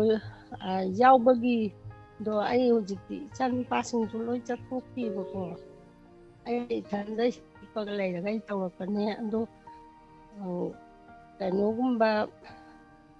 ꯈꯪꯗꯦ ꯑꯃꯨꯛ ꯀꯣꯟꯅ ꯑꯩꯅ ꯀꯩꯅꯣ ꯇꯧꯕ ꯃꯇꯝꯗ ꯏꯆꯥꯅꯨꯄꯥꯗ ꯍꯥꯏꯔꯒꯦ. ꯐꯅꯤ ꯃꯥ ꯁꯣꯏꯗꯅ ꯍꯥꯏꯕꯤꯔꯣ. ꯑꯗꯨꯒ ꯏꯃꯥ ꯑꯩꯈꯣꯏꯅ ꯄ꯭ꯔꯣꯒ꯭ꯔꯥꯝ ꯑꯩꯈꯣꯏꯒꯤ ꯄꯨꯡ 4 ꯍꯥꯏꯇꯥꯔꯦꯀꯣ. ꯄꯨꯡ 4ꯗꯒꯤꯅ ꯅꯨꯃꯤꯗꯥꯡ ꯄꯨꯡ 9 ꯁ꯭ꯋꯥꯏ ꯃꯅꯨꯡꯗ ꯑꯗꯨꯝ ꯀꯣꯜ ꯇꯧꯕꯤꯔꯛꯄ ꯌꯥꯏ. ꯑꯩꯅ ꯀꯔꯤꯒꯨꯝꯕ ꯂꯤꯂꯥ ꯆꯠꯇ꯭ꯔꯒꯗꯤꯀꯣ ꯑꯗꯥꯏꯗ ꯑꯗꯨꯝ ꯂꯤꯂꯥ ꯆꯠꯂꯒꯗꯤ ꯄꯥꯏꯔꯛꯇꯕꯁꯨ ꯌꯥꯏ. ꯃꯔꯝꯗꯤ ꯂꯤꯂꯥ ꯆꯠꯂꯗꯤ ꯑꯩ ꯐꯣꯟ ꯇꯥꯟꯖꯥꯗꯨꯅ ꯄꯥꯏꯗꯕ ꯌꯥꯎꯋꯦꯕꯀꯣ. ꯑꯗꯣ ꯍꯧꯖꯤꯛ ꯂꯩꯕꯥꯛ ꯏꯔꯥꯡꯁꯨ ꯂꯩ. ꯉꯔꯥꯡ ꯂꯤꯂꯥ ꯂꯩꯕꯗꯣ ꯉꯔꯥꯡ ꯆꯠꯇꯦ. ꯉꯁꯤꯁꯨ ꯂꯨꯀꯦꯔꯗ ꯂꯩꯕꯅꯤ. ꯑꯗꯣ ꯑꯩꯈꯣꯏ ꯏꯔꯥꯡ ꯌꯦꯡꯉꯤ. ꯏꯔꯥꯡ ꯌꯥꯝꯅ ꯀꯟꯁꯜꯂꯗꯤ ꯊꯣꯛꯀꯅꯤ. ꯑꯗꯨꯒ ꯏꯔꯥꯡꯁꯤꯅ ꯐꯔꯗꯤꯅ ꯇꯧꯕꯅꯤ. ꯑꯗꯣ ꯍꯧꯖꯤꯛ ꯑꯁꯣꯛ ꯑꯄꯟ ꯈꯔꯗꯤ ꯌꯥꯎꯔꯦ. ꯏꯃꯥ ꯏꯕꯦꯜ ꯈꯔꯗꯤ ꯈ꯭ꯋꯥꯏꯔꯝꯕꯟꯗ ꯍꯧꯖꯤꯛ ꯇꯧꯔꯤꯁꯤ ꯇꯤꯌꯥꯔ ꯒ꯭ꯌꯥꯁꯅ ꯄꯥꯟꯕ ꯈꯔ ꯌꯥꯎꯔꯦ. ꯑꯗ ꯑꯩꯗꯤ ꯑꯗꯨꯝ ꯈꯜꯂꯕꯅꯤ ꯌꯥꯗꯧ ꯃꯥꯟꯗꯦ ꯌꯥꯔꯒꯗꯤꯅ ꯑꯗꯨꯝ. ꯑꯗꯨꯕꯨ ꯌꯥꯝꯅ ꯂꯨꯏ ꯃꯌꯥꯝꯒꯤ ꯊꯕꯛꯅꯤꯅꯀꯣ. ꯑꯗꯨꯅ ꯐꯤꯕꯝꯁꯤꯗ ꯂꯤꯂꯥ ꯆꯠꯇ꯭ꯔꯒꯗꯤ ꯑꯗꯨꯝ ꯃꯌꯥꯝꯅ ꯀꯣꯜ ꯇꯧꯕꯤꯔꯛꯑꯣ. ꯑꯗꯨꯅ ꯃꯤ ꯌꯥꯝ ꯁꯣꯛꯄ ꯌꯥꯎꯔꯦ. ꯍꯧꯖꯤꯛ ꯕꯖꯥꯔꯗ ꯏꯔꯥꯡ ꯀꯜꯂꯤ. ꯂꯝꯕꯤ ꯊꯤꯡꯖꯤꯟꯈꯤꯕꯅꯆꯤꯡꯕ ꯃꯐꯝ ꯀꯌꯥꯗ ꯇꯧꯔꯛꯏ. ꯁꯤꯒꯨꯝꯕꯒꯤ ꯍꯥꯏꯇꯥꯔꯦ. ꯊꯥꯒꯠꯆꯔꯤ ꯏꯃꯥ. ꯃꯇꯝ ꯑꯩꯈꯣꯏꯅ ꯈꯪꯖꯗꯕ ꯑꯩꯈꯣꯏꯒꯤ ꯊꯧꯔꯝꯁꯤꯕꯨ ꯅꯨꯡꯁꯤꯕꯤꯗꯨꯅ ꯇꯥꯕ ꯑꯩꯈꯣꯏꯅꯗꯤ ꯇꯥꯔꯤ ꯍꯥꯏꯕꯐꯥꯎ ꯈꯪꯗꯕ ꯏꯃꯨꯡ ꯃꯅꯨꯡ ꯑꯗꯨꯝ ꯂꯩꯔꯝꯃꯤ. ꯑꯗꯨꯅ ꯑꯩꯅ ꯇꯨꯃꯤꯟꯅ ꯂꯨꯝꯃꯒ ꯇꯥꯕꯁꯤꯡ ꯀꯥꯏꯅ ꯅꯍꯥꯟꯋꯥꯏ ꯐꯥꯒꯤ ꯇꯧꯕꯗꯣ. ꯂꯨꯝꯃꯒ ꯇꯥꯕ ꯊꯣꯛꯄꯤꯔꯛꯑꯣ ꯀꯥꯏꯅ ꯍꯥꯏꯔꯤꯁꯦ. ꯍꯣꯏ ꯀꯣꯜꯒ ꯇꯧꯔꯒ ꯃꯌꯥꯝ ꯋꯥꯀꯠꯀ ꯍꯥꯏꯕꯁꯨ ꯍꯦꯛ ꯉꯝꯖꯗꯕ. ꯉꯝꯃꯒꯁꯨ ꯍꯦꯛ ꯃꯁꯥꯗ ꯀꯣꯜꯗ ꯑꯗꯨꯃꯥꯏꯅ ꯍꯦꯛ ꯁꯔꯨꯛ ꯌꯥꯅꯤꯡꯗꯕ. ꯃꯌꯥꯝꯒꯤ ꯁꯨꯝ ꯇꯥꯕꯗ ꯃꯣꯏꯒꯤ ꯑꯩꯅ ꯀꯔꯤ ꯍꯥꯏꯔꯨꯗꯣꯏꯅꯣ ꯑꯩꯅ ꯋꯥ ꯉꯥꯡꯉ ꯁꯣꯏꯔꯗꯤ ꯏꯀꯥꯏꯖꯩꯅ ꯈꯟꯕꯗꯣ. ꯁꯣꯏꯕꯕꯨ ꯁꯣꯏꯔꯤꯗꯨꯅꯤꯗꯅꯀோ. ꯑꯩꯈꯣꯏ ꯏꯆꯜ ꯏꯆꯦꯁꯤꯡ ꯃꯌꯥꯝ ꯀꯣꯜ ꯇꯧꯔꯛꯄꯗ ꯑꯗꯨꯗꯤ ꯍꯥꯏꯒꯅꯨ ꯑꯗꯣ ꯍꯥꯏꯕ ꯌꯥꯗꯦ ꯀꯥꯏꯅ ꯑꯩꯈꯣꯏꯅ ꯍꯥꯏꯔꯤꯁꯦ ꯀꯩꯁꯨ ꯃꯣꯏ ꯁꯥꯎꯅꯤꯡꯉꯥꯏ ꯑꯣꯏꯗꯦ. ꯃꯔꯝꯗꯤ ꯑꯐ ꯐꯠꯇꯗꯨ ꯂꯝꯁꯤꯗ ꯑꯩꯈꯣꯏ ꯂꯩꯕꯅꯤꯅ ꯑꯩꯈꯣꯏꯅ ꯈꯪꯉꯤ. ꯃꯈꯣꯏ ꯁꯣꯏꯍꯟꯅꯤꯡꯗꯦ. ꯑꯗꯨꯅ ꯍꯥꯏꯔꯣꯏꯗꯕ ꯑꯃꯗꯤ ꯍꯥꯏꯒꯗꯕ ꯀꯔꯤꯅꯣꯁꯦ ꯁꯣꯏꯔꯛꯑꯀꯥꯟꯗ ꯑꯩꯈꯣꯏꯅ ꯍꯥꯏꯕ ꯃꯇꯝꯗ ꯌꯥꯗ ꯃꯥꯜꯂꯦ ꯈꯜꯂꯀꯥꯟꯗ ꯑꯩꯈꯣই ꯇꯞꯅ ꯍꯣꯡꯗꯣꯛꯁꯤ ꯁꯦꯝꯗꯣꯛꯁꯤ ꯅꯠꯇ꯭ꯔꯥ. ꯑꯗꯨꯗꯤ ꯍꯦꯟ ꯐꯕ ꯀꯩꯁꯨ ꯂꯩꯇꯦꯕ. ꯑꯩꯈꯣꯏꯁꯨ ꯃꯤꯑꯣꯏꯕꯅꯤ. ꯁꯣꯏꯕ ꯌꯥꯎꯏ. ꯇꯥꯔꯤꯅꯤ ꯊꯧꯔꯝꯁꯤꯡꯁꯦ. ꯉꯔꯥꯡ ꯁꯨꯃꯥꯏꯅ ꯍꯥꯏꯈꯤꯕꯗ ꯃꯇꯨꯡꯗꯗꯤ ꯍꯥꯏꯕ ꯌꯥꯗ꯭ꯔꯦꯀꯣ ꯍꯥꯏꯗꯅ ꯈꯜꯂꯦꯕ. ꯑꯗꯨꯅ ꯁꯤꯅꯤ. ꯍꯣꯏ ꯁꯦꯛꯁꯄꯤꯌꯔ ꯇꯤꯌꯥꯔ ꯒ꯭ꯌꯥꯁ ꯀꯥꯞꯄꯦ. ꯏꯃꯥ ꯃꯣꯏ ꯈꯔ ꯁꯣꯛꯄ ꯍꯧꯔꯦ. ꯑꯗ ꯉꯁꯥꯏ ꯉꯔꯥꯡ ꯑꯗꯨꯝ ꯑꯩ ꯍꯥꯏꯖꯕꯅꯦ ꯑꯩꯁꯦ ꯑꯗꯨꯝ ꯈꯔ ꯁꯣꯛꯄ ꯌꯥꯎꯒꯅꯤ ꯍꯥꯏꯗꯣ. ꯑꯗꯨꯝ ꯊꯧꯅꯥ ꯐꯕ ꯏꯃꯥꯁꯤꯡ ꯍꯥꯏꯕ ꯇꯥꯔꯦ. ꯏꯃꯥꯁꯤꯡꯗꯨꯒꯤ ꯑꯇꯇꯥꯏ ꯅꯠꯇꯦ. ꯑꯗꯨꯕꯨ ꯁꯣꯛꯈ꯭ꯔꯀꯥꯟꯗꯗꯤ ꯑꯇꯇꯥꯏꯕꯨ ꯑꯣꯏꯗꯣꯏꯅꯤ. ꯍꯣꯁꯄꯤꯇꯥꯜꯗ ꯄꯨꯅꯤ, ꯂꯥꯌꯦꯡꯒꯅꯤ, ꯍꯤꯗꯥꯛ ꯂꯩꯅꯤ, ꯏꯃꯨꯡ ꯃꯅꯨꯡ ꯁꯦꯟꯅꯅꯤ, ꯑꯗꯨꯃꯨꯛ ꯑꯅꯥꯕꯗꯨ ꯄꯨꯈꯠꯂꯛꯄ ꯂꯥꯛꯄꯗ ꯑꯃꯨꯛ ꯂꯝꯕꯤ ꯊꯠꯄ ꯃꯤꯅ ꯑꯃꯨꯛ ꯆꯠꯄ ꯌꯥꯔꯣꯏ ꯑꯃꯨꯛ ꯍꯥꯏꯖꯤꯜꯂꯛꯀꯗꯕꯅꯤ ꯏꯔꯥꯡꯗꯨꯗ ꯁꯣꯛꯏꯕ ꯃꯤꯗꯨꯒꯤ ꯆꯥꯛ ꯄꯨ ꯆꯠꯄꯗ ꯑꯃꯨꯛ ꯀꯩꯗꯧꯕꯩ ꯑꯅꯥꯕꯩꯅꯣ ꯑꯃꯨꯛ ꯍꯥꯏꯖꯤꯟꯅꯔꯛꯀꯗꯕꯅꯤ ꯇꯧꯔꯤꯁꯦ ꯑꯩꯈꯣꯏ ꯃꯁꯦꯟꯁꯦ ꯋꯥꯈꯜ ꯇꯥꯟꯅꯗꯕ ꯑꯗꯨꯅ ꯃꯅꯤꯄꯨꯔ ꯃꯤꯌꯥꯝꯒꯤ ꯏꯀꯥꯏꯕ ꯌꯥꯕ ꯊꯧꯗꯣꯛ ꯑꯃꯈꯛꯅꯤ ꯃꯅꯤꯄꯨꯔꯗ ꯃꯅꯤꯄꯨꯔ ꯁ꯭ꯇꯦꯠ ꯕꯁꯀꯤ ꯇ꯭ꯔꯥꯟꯁꯄꯣꯔꯠꯀꯤ ꯃꯃꯤꯡ ꯏꯕꯗꯨ ꯌꯥꯔꯣꯏꯅ ꯍꯥꯏꯖꯜꯂꯛꯄꯗꯨ ꯁꯣꯛꯏꯕ ꯏꯃꯥꯁꯤꯡꯗꯨꯒꯤ ꯑꯇꯇꯥꯏ ꯅꯠꯇꯦꯕ ꯑꯗꯨꯅ ꯑꯩꯈꯣꯏꯒꯤ ꯃꯐꯝ ꯑꯁꯤꯗꯕꯨ ꯑꯩꯈꯣꯏꯒꯤ ꯂꯨꯆꯤꯡꯕ ꯂꯩꯇ꯭ꯔꯦ ꯂꯨꯆꯤꯡꯕ ꯂꯩꯇꯕꯃꯛꯇꯗ ꯃꯍꯨꯠ ꯁꯤꯜꯂꯒ ꯂꯩꯁꯤ ꯒꯕꯔꯅꯔ ꯂꯩꯔꯦ ꯑꯗꯒꯤꯗꯤ ꯁꯦꯀ꯭ꯌꯨꯔꯤꯇꯤ ꯑꯦꯗꯚꯥꯏꯖꯔ ꯂꯩꯔꯦ ꯆꯤꯐ ꯁꯦꯀ꯭ꯔꯦꯇꯔꯤ ꯂꯩꯔꯦ DGP ꯂꯩꯔꯦ ꯑꯗ ꯃꯣꯏ ꯃꯔꯤꯅ ꯑꯩꯈꯣꯏ ꯈꯪꯗꯦꯅ ꯍꯥꯏꯔꯒꯗꯤ ꯀꯅꯥꯅ ꯇꯧꯔꯤꯅꯣ ꯀꯅꯥꯅ ꯇꯧꯕ ꯑꯣꯏꯔꯒꯗꯤ ꯍꯥꯏꯔꯤꯕ ꯃꯤꯗꯨ ꯄꯨꯊꯣꯛꯄꯤꯔꯣ ꯄꯅꯤꯁꯃꯦꯟ ꯄꯤꯕꯤꯔꯣ ꯀꯔꯤꯒꯤꯗꯃꯛꯇ ꯍꯥꯏꯗꯣꯏꯅꯣ ꯃꯅꯤꯄꯨꯔꯒꯤ ꯂꯝꯗꯝꯗ ꯃꯅꯤꯄꯨꯔ ꯒꯥꯔꯤꯗ ꯃꯅꯤꯄꯨꯔ ꯊꯥꯕ ꯌꯥꯔꯣꯏꯗꯤ ꯀꯩ ꯍꯥꯏꯅꯣ ꯋꯥꯠ ꯏꯁ ꯗꯤꯁ ꯁꯤꯅꯤ ꯃꯌꯥꯝꯅ ꯌꯥꯝ ꯁꯥꯎꯔꯤꯁꯦ ꯑꯗ ꯁꯣꯏꯕ ꯏꯃꯥꯁꯤꯡ ꯏꯇꯩꯃꯁꯤꯡꯗꯨꯒꯤ ꯑꯇꯇꯥꯏ ꯅꯠꯇꯦ ꯈꯔꯅ ꯃꯤꯄꯥꯏ ꯊꯤꯔꯦ ꯍꯥꯏꯗꯅ ꯏꯔꯥꯡ ꯌꯥꯎꯔꯣꯏ ꯈꯔꯅ ꯑꯗꯨꯝ ꯅꯨꯡꯁꯥ ꯁꯥꯏꯅ ꯆꯠꯂꯣꯏ ꯈꯔꯅ ꯀꯩꯊꯦꯜ ꯐꯝꯃꯝꯕꯗꯒꯤ ꯊꯣꯛꯂꯒ ꯆꯠꯇꯣꯔꯤꯅꯤ ꯑꯇꯇꯥꯏ ꯇꯥꯗꯣꯔꯤꯅꯤ ꯁꯤꯅꯤ ꯗꯨꯒ꯭ꯔꯦ ꯄꯨꯝꯅꯃꯛꯁꯦ ꯑꯗꯨꯅ ꯊꯧꯗꯥꯡ ꯌꯥꯃꯤꯟꯅꯁꯤ ꯍꯜꯂꯣ ꯃꯤꯡ ꯑꯃꯗꯤ ꯂꯩꯐꯝ ꯍꯥꯏꯕꯤꯁꯤ ꯍꯜꯂꯣ ꯏꯃꯥꯔꯤꯇꯥꯅꯦ ꯑꯩ ꯐꯣꯟ ꯇꯧꯔꯛꯇ ꯀꯨꯏꯔꯦꯅ ꯇꯧꯕꯅꯦ ꯇꯔꯥꯝꯅꯨꯛꯆꯔꯤ ꯏꯃꯥꯔꯤꯇꯥ ꯇꯥꯛꯄꯤꯌꯨ ꯉꯔꯥꯡ ꯅꯨꯡꯗꯥꯡ ꯄꯨꯡ 9:30ꯒꯤ ꯏꯁꯄꯦꯁꯇ ꯇꯌꯥꯏꯗꯣ ꯌꯥꯝꯅ ꯅꯨꯡꯉꯥꯏꯌꯦ ꯆꯝꯄ꯭ꯔꯥ ꯆꯥꯕꯒꯤ ꯃꯇꯥꯡꯗꯣ ꯌꯥꯝꯅ ꯍꯥꯎꯅꯩꯌꯦꯕ ꯑꯉꯥꯡꯁꯤꯡꯗꯤ ꯄꯨꯟꯅꯈ꯭ꯔꯦ ꯑꯗꯨ ꯌꯥꯝ ꯍꯥꯎꯕ ꯆꯥꯕꯗꯨ ꯊꯥꯒꯠꯆꯔꯤ ꯐꯣꯡꯗꯣꯛꯆꯒꯦꯅ ꯅꯨꯡꯉꯥꯏꯕ ꯐꯣꯡꯗꯣꯛꯆꯕꯩ ꯇꯧꯖꯔꯛꯄꯅꯤ ꯊꯝꯖꯔꯒꯦ thank ꯌꯨꯊꯥꯒꯠꯆꯔꯤ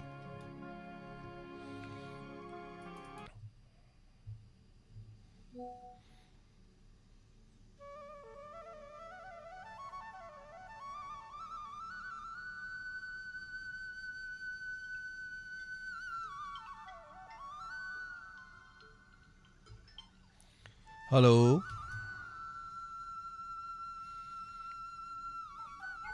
Tabirabro mingalay fangaibiu. Hello, tajare good afternoon sir. Ai mayang fan gi sauba khongan taw ni sir. Tapi oja kari abiningi. Sa aku pung war sei wa kamam ta ai so thamjage sir. Manipur se jitang du leta da kiba mama habitu ware uji akoi yengjabda uji aso apan gram se aur adu laksening de pur kun samari mangana kundaba akoi Manipur ni ani yelho puruk nattaba mioi khujo khara la ago o khaiba dagi ngasi akoi punna waminare adu waminare je sar ai laksening di akoi gi mi gi tang kunda hogdok khiba siroi festival da Manipur gi state transport ki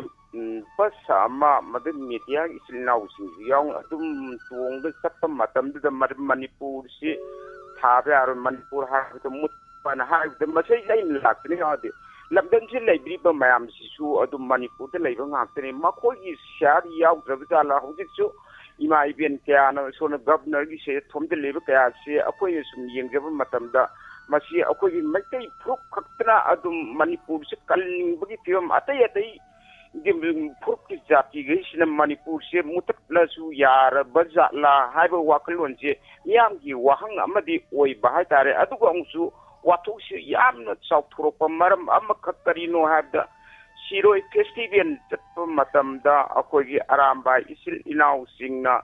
salai tere ti phiran puraga ada paraga yungui bu harasu nataga paraga sali bu harasu masai da makoi gi akoi in na guys now jing ta ku now jing di masai da maitai isil now jing na kari kumba matam da sappa matam da ai apan pirei ba miui jing ji matakta akan ba action la kot ne makoi matakta sapcha ba pawpum pi gan ha na dum lauthok pi gi ni adubu hujik masai da makoi gi athing ba piru du gi nammaga makoi bungam me haidna sakhi bagi adungba kaduma utindra makoi da pinadra ta warang mani tankuli sinau sing nagai sinau sing da karyam kathaina ba natraga na thawai usitaba oiram ga do su mande masi lan na bukhalladi punglan da lali habdini sumna khalladi pungsumna summi habdina adum masi yam sauthok na gi tibam seisida aina haijaning badi masai sida ara landa adigi asum sumda habje purap toktoga yellow puruk oiba akoi se nuksi sana na laiminna si amana karabsu amana khajita ngaktok ngaksin tawraga हिंमिन्नबदुना हेन्ना अफबा ओइगद्रा हाबा वाखलोनसे सार सम फोंटोक सरपनि सा Chagachari sino habiri wafam haibetare arambai gi so korba unit ki makai digi sengdorok pa lekre sengdorok pa haibadi mafam du da lan horuba nate ukrul laji maitai gi nate hoi chummi adu manipuri singini khongjong gi ningtamba gi damakta side leiriba pillar se khongjong gi nate khongjom miyam gi nate manipur miyam gi ne side maitai haiba leite ma haiba leite pomna makine haitare thangjing jing haire thangjing jing je khoi mayam gi lokta ga je khoi mayam gi mapu magi nate khoi miyam gi ne siroi lili ai je khoi mayam gi sangai ai je khoi mayam gi mafam du da chalaga akhoi ne khoi gi nat ki oiba dress ama natraga arambai to osin diamond donors haira je diamond donors na thaba furit to lit laga siroi jing mathak to da diamond gi oiba logo am pairaga khoi na flag ama pairaga diamond gi logo hapaga paira lei matam da aduna lan kai hoi hari apon hoi arambai tengo lan gi matam da khulai pai lan na tam matam da khulai pai deba khudai amaga ti saram ga lit pane nat kan na bane ado mafam du da lepu bodu da khoi gi atopa hoi nungai taba wafam haitari sengdoro o haibane ado dum phammin araga dum yana kini da sida khoina yam chautok na basu khana gum se doga misunderstanding haitare ko hoi daga gi leiri bijinau sing khalina hauji lan taunari bani na madai da firan pai da khotana to budu lan pamba mali mado khoina kanglup amada lan kai hobodong na thokani haibagi moigi wakhalon gi wan ramai na sengdorei bo wafam de mo isagi inat ki dress bijon selaga salai taret ki firan pai bada paining ba mafam da pai bada manipur gi mafam am da pai ba kari kai gi manipur gi wadi to pu to kro phudat na ba thindat na ba stage do thindat na ri ba stage da UFC kai ki thindat na ri ba boxing sana bam da thindat na ba matam da salai taret ki firan pai ri du di do su lan kai ho bane na hai do ro kari kai ge ba adu di mu to kro ngangom santi kumar machanupi nevi oiba adagi machanupa nevi oiba mai uliba kholiba firan pairaga taiwan da manipur gi firan pai du di lan kai hone hai do ro isagi ni firan ne di manipur gi firan gi wato oseba aikoi salai taret ki firan ne salai tare se mai tei khakta na te kabui jo salai taret ki firan leyo tangkhol jo salai taret ki firan leyo moi su lei moi jo salai taret na lei ama nei khoi ga aduna lana khana da bane ado moi adum yanaraga dum loisana sunu da aida khoi adu da ne am hai gum sit maramdi wakhal ta na da bane loje ba misunderstanding ai je kai gum ba hiramam da ina wakhan ta da ai angau ba ta doin apang mana humlak nu e na nok tuine aduna madu punamak to ekhoina aduni da si am lo matam ne ko adu ada tangkul naga adu ene se na taw matam na tre adu koi gi leiriba koi gi culture asibo haitare ipunat ki leiriba miyam pono mona dum sengdorok pa adum understand to kini khalit madum da issue dum ohen gum sit natrane karino akoi si de laga akoi si de loktak ta laga naga man tangkhulam na laga mai dress to sele hi hon mada noi si de kai do hi holino na haya brain noi si de noi phiran pai ri karino na haya bro ya they have right moi gi right leijai moi ju loktak pa ta la phiran hai ru launa kaisu kai din khoi ju sangai gi ching si de sangai leiba kaino du da moi ju firan thelu launa kaim kai ba leiti yana di lo yana bangak ta ne naga ai je indigenous ne akoi gi furup ne adana akoi gi brother sing ne adu ne na haina ba leiri ne adu nang haktang gi misunderstand to bune khale adu adon da yamna khoi khan gum si adum afaba dum oiraksanu maramdi ani se kaina ba yaro aduna tension jage hello ming amadi leifam ma habi Tinjabal nam tingdi purim kina tumbini. Jini bawi kai kuna bujari. Na pusi kai kuna bujari. Bawi wapun dusam thajai yabdai da plus sin hamning ba makatang lai hujik wapun da. Ekoi gi naga isil naw singse ekoi gi sum nga mahauron da gi sum ni ngap matamda ekoi gi mangang salai na haiba pot amak yauri bunina. Mangang haiba se ekoi gi masu tare ki phiran sidi yauri haiba. Aduna thoithongna kai di hen khali masi posi dai khoina khaidong na raga nangna aduni mana aduni na khaidong na badi adudi tahoi da pot ni khoi masen ama khatani na hundong na ba yaroi da pot ngak tani na ai khoi ja sibam na ja ngak tani ꯂꯝꯒꯤ ꯃꯤꯀꯥꯟꯅꯔꯤꯉꯩꯗ ꯑꯩꯈꯣꯏꯁꯦ ꯀꯔꯤ ꯑꯣꯏꯔꯛꯀꯗꯒꯦꯕ ꯈꯪꯕ ꯉꯝꯗ꯭ꯔꯦꯕ ꯍꯧꯖꯤꯛꯁꯦ ꯑꯗꯨꯅ ꯃꯁꯤ ꯈꯤꯇꯪ ꯊꯥꯗꯣꯛꯅꯕ ꯐꯩ ꯍꯥꯏꯕꯁꯦ ꯃꯁꯤ ꯈꯤꯇꯪ ꯏꯆꯦꯅ ꯊꯝꯖꯒꯦ ꯑꯗꯨꯒ ꯑꯇꯣꯞꯄ ꯋꯥꯐꯝ ꯑꯃꯅ ꯉꯁꯥꯏꯒꯤ ꯑꯩꯈꯣꯏꯒꯤ ꯀꯣꯂꯔ ꯑꯃꯅꯁꯨ ꯍꯥꯏꯕꯤꯈ꯭ꯔꯦ ꯍꯧꯔꯛꯂꯤꯕ ꯑꯉꯥꯡꯁꯤꯡ ꯑꯁꯤꯒꯤ ꯂꯩꯔꯤꯕ ꯐꯤꯕꯝꯁꯦ ꯑꯩꯈꯣꯏꯅ ꯈꯖꯤꯛꯇꯪ ꯂꯥꯏꯁꯨꯗꯗꯤ ꯂꯥꯏꯔꯤꯛ ꯇꯝꯂꯒꯁꯨ ꯂꯥꯏꯁꯨꯁꯦ ꯑꯩꯈꯣꯏ ꯈꯖꯤꯛꯇꯪ ꯋꯥꯠꯂꯦ ꯍꯧꯖꯤꯛꯁꯦ ꯑꯗꯨꯅ ꯑꯩꯈꯣꯏꯒꯤ ꯃꯇꯝꯗꯗꯤ ꯐꯤ ꯁꯥꯅ ꯐꯤ ꯁꯥꯔꯨꯕꯗꯒꯤ ꯀꯨꯝꯃꯛꯑꯒ ꯀꯣꯂꯦꯖ ꯆꯠꯂꯛꯑꯦꯕ ꯑꯗꯣ ꯍꯧꯖꯤꯛꯀꯤ ꯑꯉꯥꯡꯗꯤ ꯁꯤꯟꯁꯨ ꯑꯝꯇꯁꯨ ꯇꯝꯗ꯭ꯔꯦ ꯑꯩꯈꯣꯏꯒꯤ ꯆꯥꯛ ꯆꯥꯔꯁꯨ ꯑꯩꯈꯣꯏꯒꯤ ꯅꯨꯄꯥ ꯃꯔꯤ ꯂꯩꯔꯤꯁꯤꯁꯨ ꯉꯥꯏꯔꯦ ꯑꯩꯈꯣꯏꯁꯦ ꯁꯦꯜꯐ ꯁꯥꯔꯚꯤꯁꯇꯅ ꯑꯩꯈꯣꯏꯒꯤ ꯆꯥꯔꯤꯕ ꯄꯨꯈꯝ ꯑꯃ ꯇꯦꯡꯀꯣꯠ ꯑꯃ ꯒ꯭ꯂꯥꯁ ꯑꯃꯁꯦ ꯑꯩꯈꯣꯏꯅ ꯏꯁꯥ ꯏꯁꯥꯒꯤ ꯑꯣꯏꯅ ꯂꯣꯏ ꯐꯦꯡꯅꯔꯛꯑꯦꯕ ꯁ꯭ꯀꯨꯜ ꯆꯠꯂꯝꯗꯥꯏ ꯃꯇꯝꯗꯁꯨ ꯍꯧꯖꯤꯛꯀꯤꯗꯤ ꯑꯗꯨꯒꯤ ꯄꯣꯠꯁꯨ ꯑꯝꯇ ꯂꯩꯇ꯭ꯔꯦ ꯑꯗꯨꯅ ꯌꯥꯔꯤꯃꯈꯩ ꯃꯁꯤ ꯈꯖꯤꯛꯇꯪ ꯈꯟꯊꯕꯤꯔꯒ ꯏꯃꯨꯡꯗꯒꯤ ꯃꯃꯥ ꯃꯄꯥ ꯑꯣꯏꯔꯤꯕꯅꯤꯅ ꯑꯉꯥꯡꯁꯤꯡꯁꯤ ꯁꯤꯟꯁꯨ ꯈꯤꯇꯪꯁꯨ ꯇꯝꯕꯤꯕꯒꯤ ꯃꯊꯧ ꯇꯥꯕ꯭ꯔꯥ ꯍꯥꯏꯕꯁꯤꯃꯁꯨ ꯑꯩꯈꯣꯏꯅ ꯈꯟꯖꯩ ꯑꯗꯨꯒ ꯍꯧꯖꯤꯛꯀꯤ ꯃꯇꯝꯗꯗꯤ ꯃꯄꯥꯟ ꯂꯝꯗꯝꯒꯤ ꯅꯨꯡꯁꯤꯠ ꯁꯤꯜꯂꯛꯄꯅ ꯑꯉꯥꯡꯁꯤꯡꯁꯦ ꯅꯨꯃꯤꯠ ꯇꯥꯔꯛꯑꯒꯗꯤ ꯍꯣꯇꯦꯜꯗ ꯑꯆꯥꯄꯣꯠ ꯆꯥꯕ ꯆꯠꯄ ꯑꯗꯨꯒ ꯀꯣꯏꯕ ꯆꯠꯄꯒꯤ ꯐꯤꯕꯝꯁꯤ ꯌꯥꯝꯅ ꯇꯧꯋꯦ ꯍꯥꯏꯕ ꯃꯁꯤꯅ ꯑꯩꯈꯣꯏꯒꯤ ꯃꯌꯨꯝ ꯃꯀꯩ ꯄꯥꯜꯂꯛꯑꯕ ꯃꯇꯝꯗꯗꯤ ꯌꯨꯝ ꯄꯥꯜꯂꯔꯣꯏꯕ ꯁꯤꯗꯤ ꯂꯣꯏ ꯆꯥꯏꯔꯅꯤ ꯍꯥꯏꯕ ꯂꯩꯔꯤꯕ ꯄꯣꯠꯁꯤꯅ ꯑꯗꯨꯅ ꯋꯥ ꯑꯃ ꯉꯥꯡꯕ ꯃꯇꯝꯗ ꯑꯍꯟꯁꯤꯅ ꯉꯥꯡꯉꯤꯁꯦ ꯀꯔꯤꯅꯣ ꯑꯐ ꯐꯠꯇ ꯍꯥꯏꯕ ꯇꯥꯁꯤꯟꯕꯒꯤ ꯄꯣꯠ ꯑꯃ ꯂꯩꯇꯦ ꯃꯋꯥ ꯂꯧꯗꯦ ꯍꯦꯛꯇ ꯍꯥꯏꯔꯒ ꯆꯠꯂꯦꯕ ꯑꯗꯨ ꯍꯥꯏꯔꯤꯕ ꯄꯣꯠꯇꯨꯅ ꯍꯌꯦꯡ ꯃꯋꯥ ꯂꯧꯗꯦ ꯍꯥꯏꯕꯁꯦ ꯑꯗꯨꯝ ꯊꯣꯛꯑꯕ ꯑꯃ ꯑꯗꯨꯝ ꯇꯧꯔꯛꯑꯅꯦꯕ ꯈꯖꯤꯛꯇꯪ ꯈꯟꯊꯃꯤꯟꯅꯔꯒ ꯑꯩꯈꯣꯏꯅ ꯑꯉꯥꯡ ꯅꯨꯕꯤꯁꯤꯡꯁꯦ ꯃꯃꯥ ꯃꯄꯥ ꯑꯣꯏꯔꯤꯕꯁꯤꯡꯁꯤꯅ khajitang yengaga tapna tapna khajitang di semjin tauba lamensingchina nauponba matanda akhoi ningba thungakte hairingai isan hairingai pin haibagi pottusu tawbiganu ana macha nungsidaba mama mapa kana su yawramloi aduna thamoi nungda nungsiraga akhoi thabuksi yaringai katangdi hehongnaba khajitang hiyeng tungda lakadoi se nakhoi mi oheongnabani nakhoi lepang mahngnebani habase masi thambiba phai akhoi yumda akhoi ima hoine akhoi bu imangda afaba potnamta haibi deba kaina haibabu ai naw zawgine na haidrini habase ai nakandagi taba phange haiba adugumba silerakpanina sumaina khajitang sendok senjin tawraga angang na business section ga phai section bagi matam je hojikti yam freedom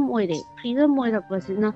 na lori sini akhoi chawkhlapagi matumna ikoi media house yam amal leire man tawning man thaganing baril sendana ngasai gi loin tawnare tawriba positigi sori basna adagi mau mangkhre khra haini ama tawre haini si khudimak se masana control tawdabadagi sori ngakdane apha phata je khandaragadi masigi potse kasu leiroina khali ana yadingi section minasi habase masi katang se na thamjai Chagachari che je wakalon thambiramba namachum mangakani thank you so much thorom surga birak thagachari Madam Nandini konjen je khar khak pani daina tayai sanadri adagi tayai wari ibado late night story di lore late night story joren mayam tabiu mi faraga demand tawbudu lupa crore chama demand tawba prithvi da thokiba india gi hai taraga mafam da thokba kidnap ki pesa yam thokpa yawe india gi onedi khwai yamba crore chama demand tawba kidnap ki case am horen tabiu mayam adu sem loire sigi aduga inspector tayai se karigumba hai tare ngasi se loker da lila am leibne ba do leipak leiriba luraba irang da ngarang jo khoi lila sana deba geitu e khoi yo enadi tai dol sana ba yawe khoi mi sana habe nati ko sana ba khoi yo enadi ngarang yei thok se adu ngasi so khoi yei thok pa hai ba se khoi gi mai kai di thok pa ma su lila kauri ba kangun di yei thok pa je sungba pam je de maram di stage saba loire se langwa loire mi gi function ama leijabani na adu gi damak tok jabani adu ne ai khoi na di chatning da kai no hai kan da luraba leipak ki fibam je da aduna khoi khanaraga leiba hai tar chatlagadi ai mu thengdoini thengagadi inspector te ai nangoidoini do nangdragadi na sum khonjen da sum khatang khakpani yes kitang mudi tawi handak che ngarang dei tawi kitang khon tage tawi do mu hoge tawi ado yam kanai sa nungai tabadi oidi thank you so much madam hai birok padu ga hayeng gidamak charoina te tu khonglak le hai bai sei hai tare sei sigi damak 5000 ama pe birok padu adu gidamak yam thagachari mamang da mayam mateng pangnagre do kon mane handak ki pirei singsina mu hayeng na release tawbani mafam duda ai je laibak thiba hai tare koi cinema kapna ba projector do ma haina bane hire tawbudu koi hemaguru mayung gi haina bane hemaguru mayum su mai nupi du ngarang tusandana makong ti ena ma lakpang amaro here aduna problem je koi de leire aduna ngasai gi kodong sada ba je koi de to ada ikhodakta projector ama mo hire tawje ngonadi am problem am oi bai tare aduna hayeng si angang sing dugi mamangda moi mamang do de projector di seido kapi do ine ba adu mo acha thak hai tare moi gi khara puraga chalaga angang sing duga harauna chamin naruba ngahaktang momon minok non ba adagi namba kanda ina som changchalo som de gengo ei nang nok trene bondo kaina ina camera na me amuka kaino action ngan tawbudo hai tare aina direction tawjaba geno ne aduna hari base hayeng soidina mayam ubu fangani madam nandani thank you so much masigi da madu ate mateng pangbiro sing show hai tare ko thank you so much agachari hello hello ibunga ngarang bunang imane buko angangi nongmai jengge angangi thawamdo adu pung kaya dagino hawgido pung baro gi pauloi baga ai nga hapta ahum jure hanta ka to ai chunupa chana la ambada leiba ngang aduna yaoge na tawda chongpang phangamda ba yahon biu masi angang sing na yam pamba thoram oire angang sing su yam yaure angang sing su yam he basam yaure ngasai su yening hole ga ni sei yam phasan sak angang yawe aduna koi ji jo hayya yamna ada asma na ngasai ga matanda song de phone ga thajindana ai gi phone na tare mapa gi phone na mana tawre number su man loi namjai adu ngasi ga hapta ahum sure man tawre ai phangdaba bang de ada hayang kam gengan gen taw hoi tagachari ma tobiu tanja chabada ko soidana angang sing soi phangjarak jani ado angang di yam me call torokpa ado angang sing sig yam nungai badi ko special oiba program ama angang sing sina karigumba station da laga angang thorom pangthoki gana haiba leiragadi nomajing numit ta ko specially khallaga tawai ai hai tare ko langlen ton asem was hidan bai hidang mayum niki na mi ma hai taw gre karigino niki na mi ma hai taw rijibo number da soiri ro karino tawrido number da check tawiyo amuk sauna rakani ko hello madam kari habige madam Renu sara ai wafam da pongdok se ga to kitang laptop piu mai kitang laptop piraga habiu habiu akhoi gi lekai gi jin ngasi je daran pamba ado ha peta uhan habiu honbiu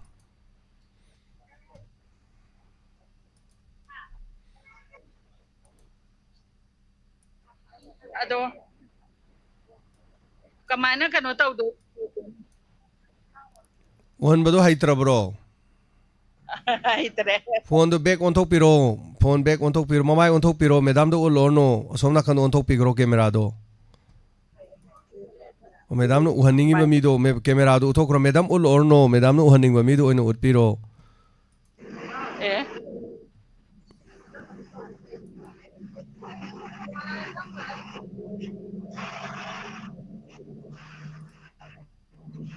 madam haitre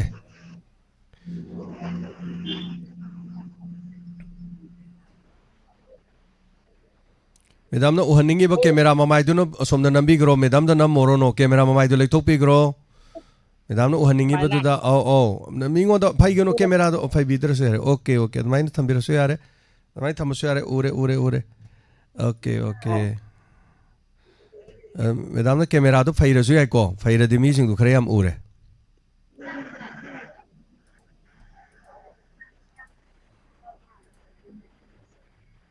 madam wangang biu karino khara hai biu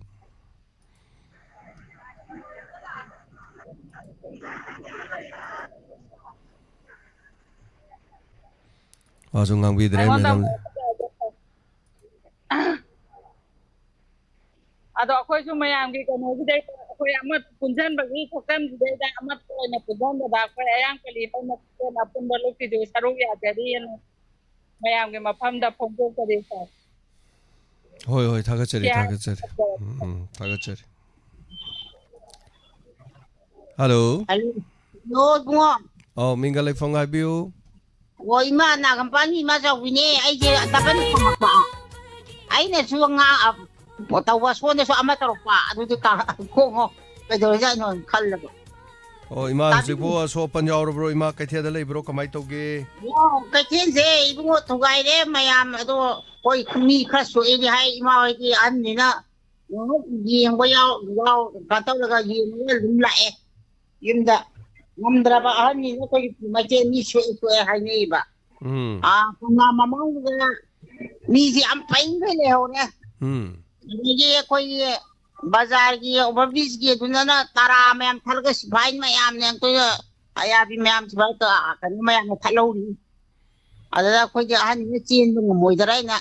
nga kan taro ka hale ma koi aduga koi si lepa ki sina ngin wai ti bo ko bira sunu ado ibungo na ko ji thamoi bangi khoya thung na tra ba thamoi bangi ichana la kani habidu na hoi di khar ti ko na hoi di haibe koi re ma matam lep tri ai matam lep charake ai songi kaksin khono gi jem to loisan gi ya kaksin khono na hayeng chatkani kaksin khono loiraga ai adum lep charake ma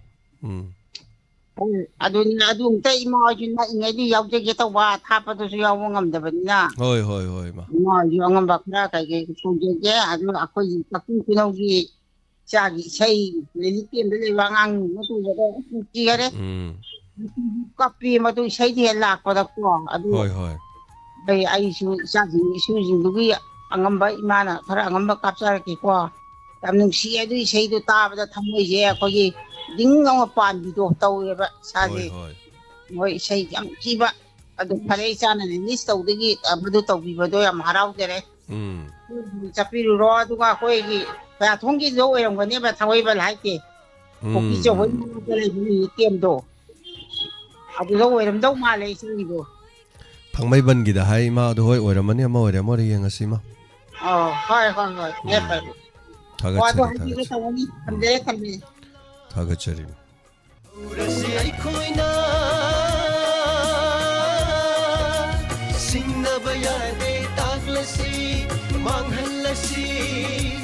Yekna bakang lay pasri laklo may tay nong sare mintang la haura silay koy na singna bayade taglasi manghalasi yekna bakang lay pasri laklo may tay nong sare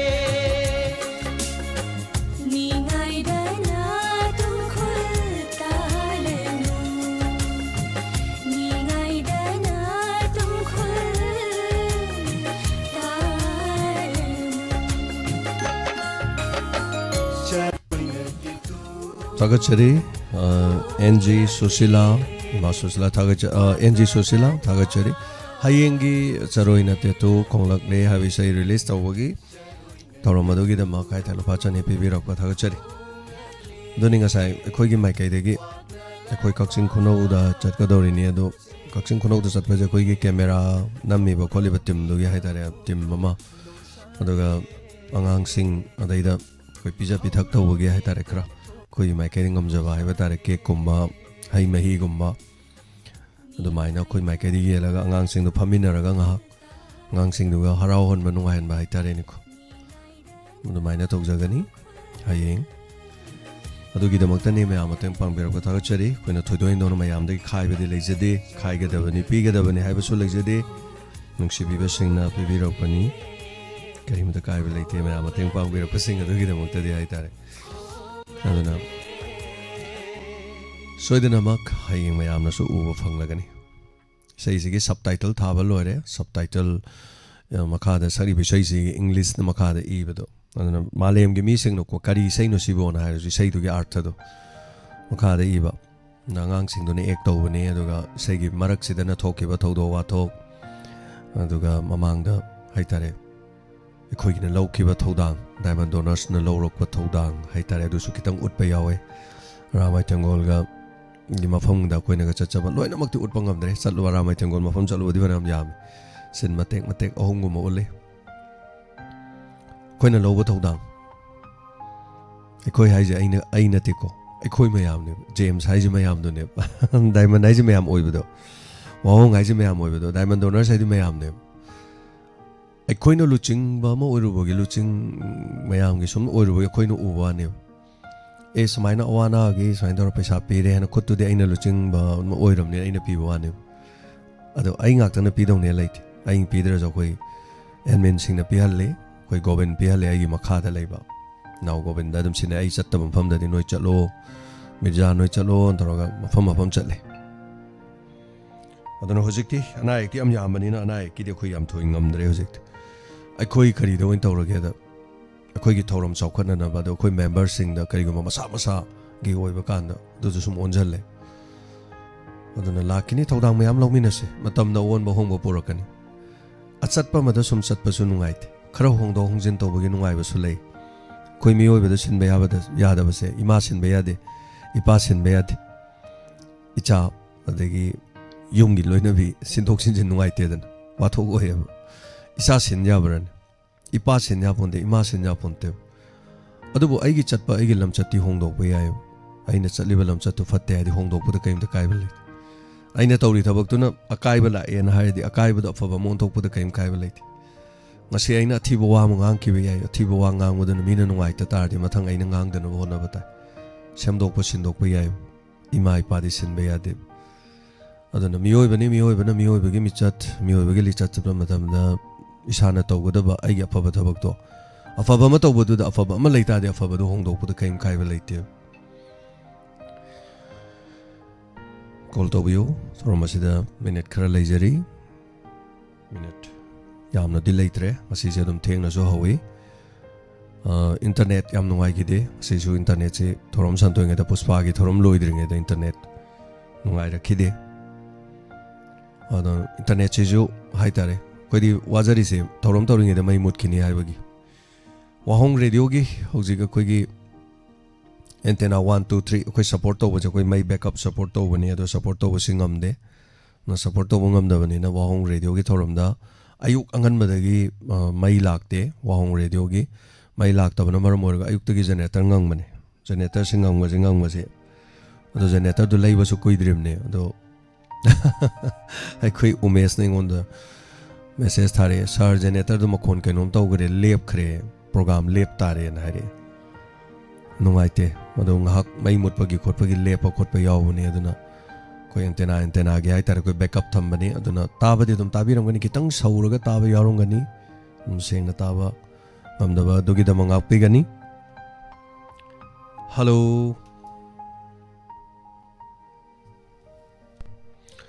Eno Shakespeare हांगबदैदा फटफट अनै तंगजरकपने अदुगा सुम इरांग थोइदैदा मपाउ खरा यामना तंबिरकपदु ओइना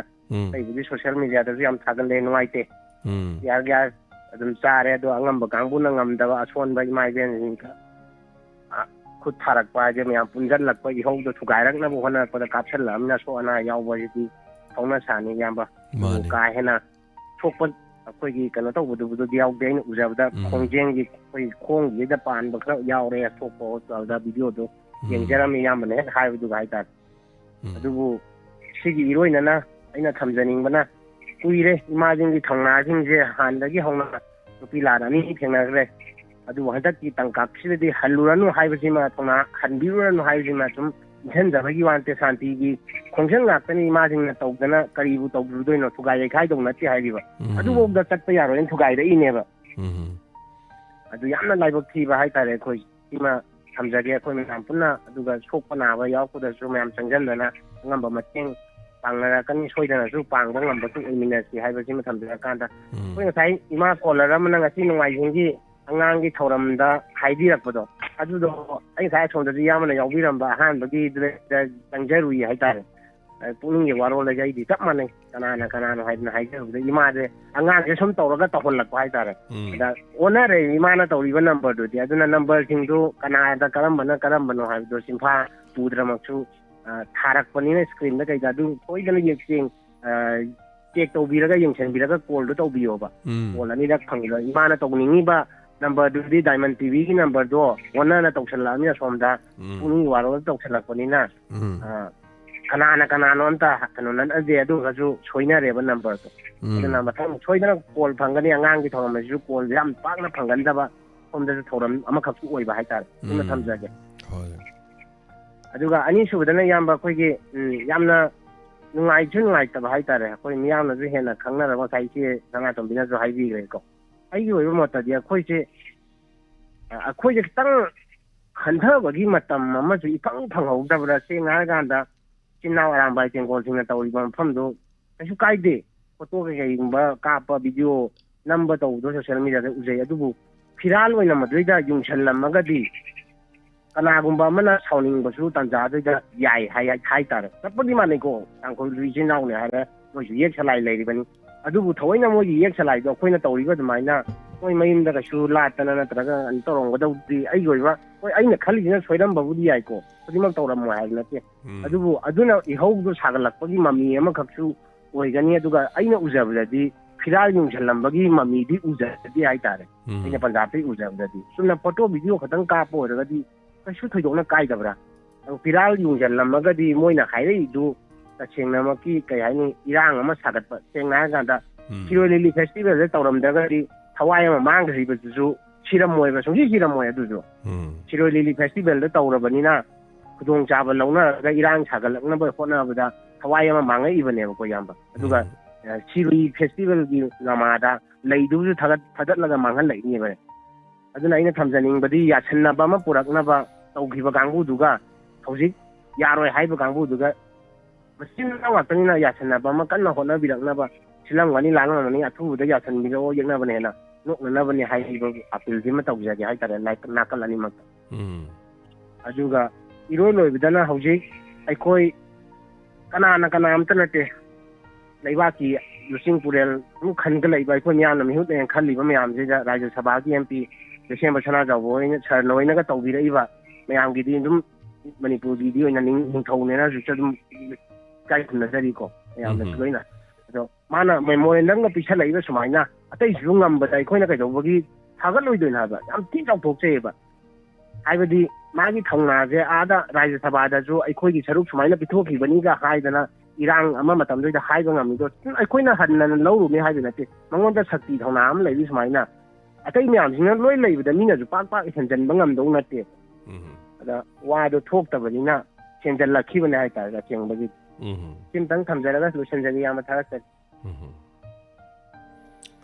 ꯊꯥꯒꯠꯆꯔꯤ ꯏꯅꯥꯎ Shakespeare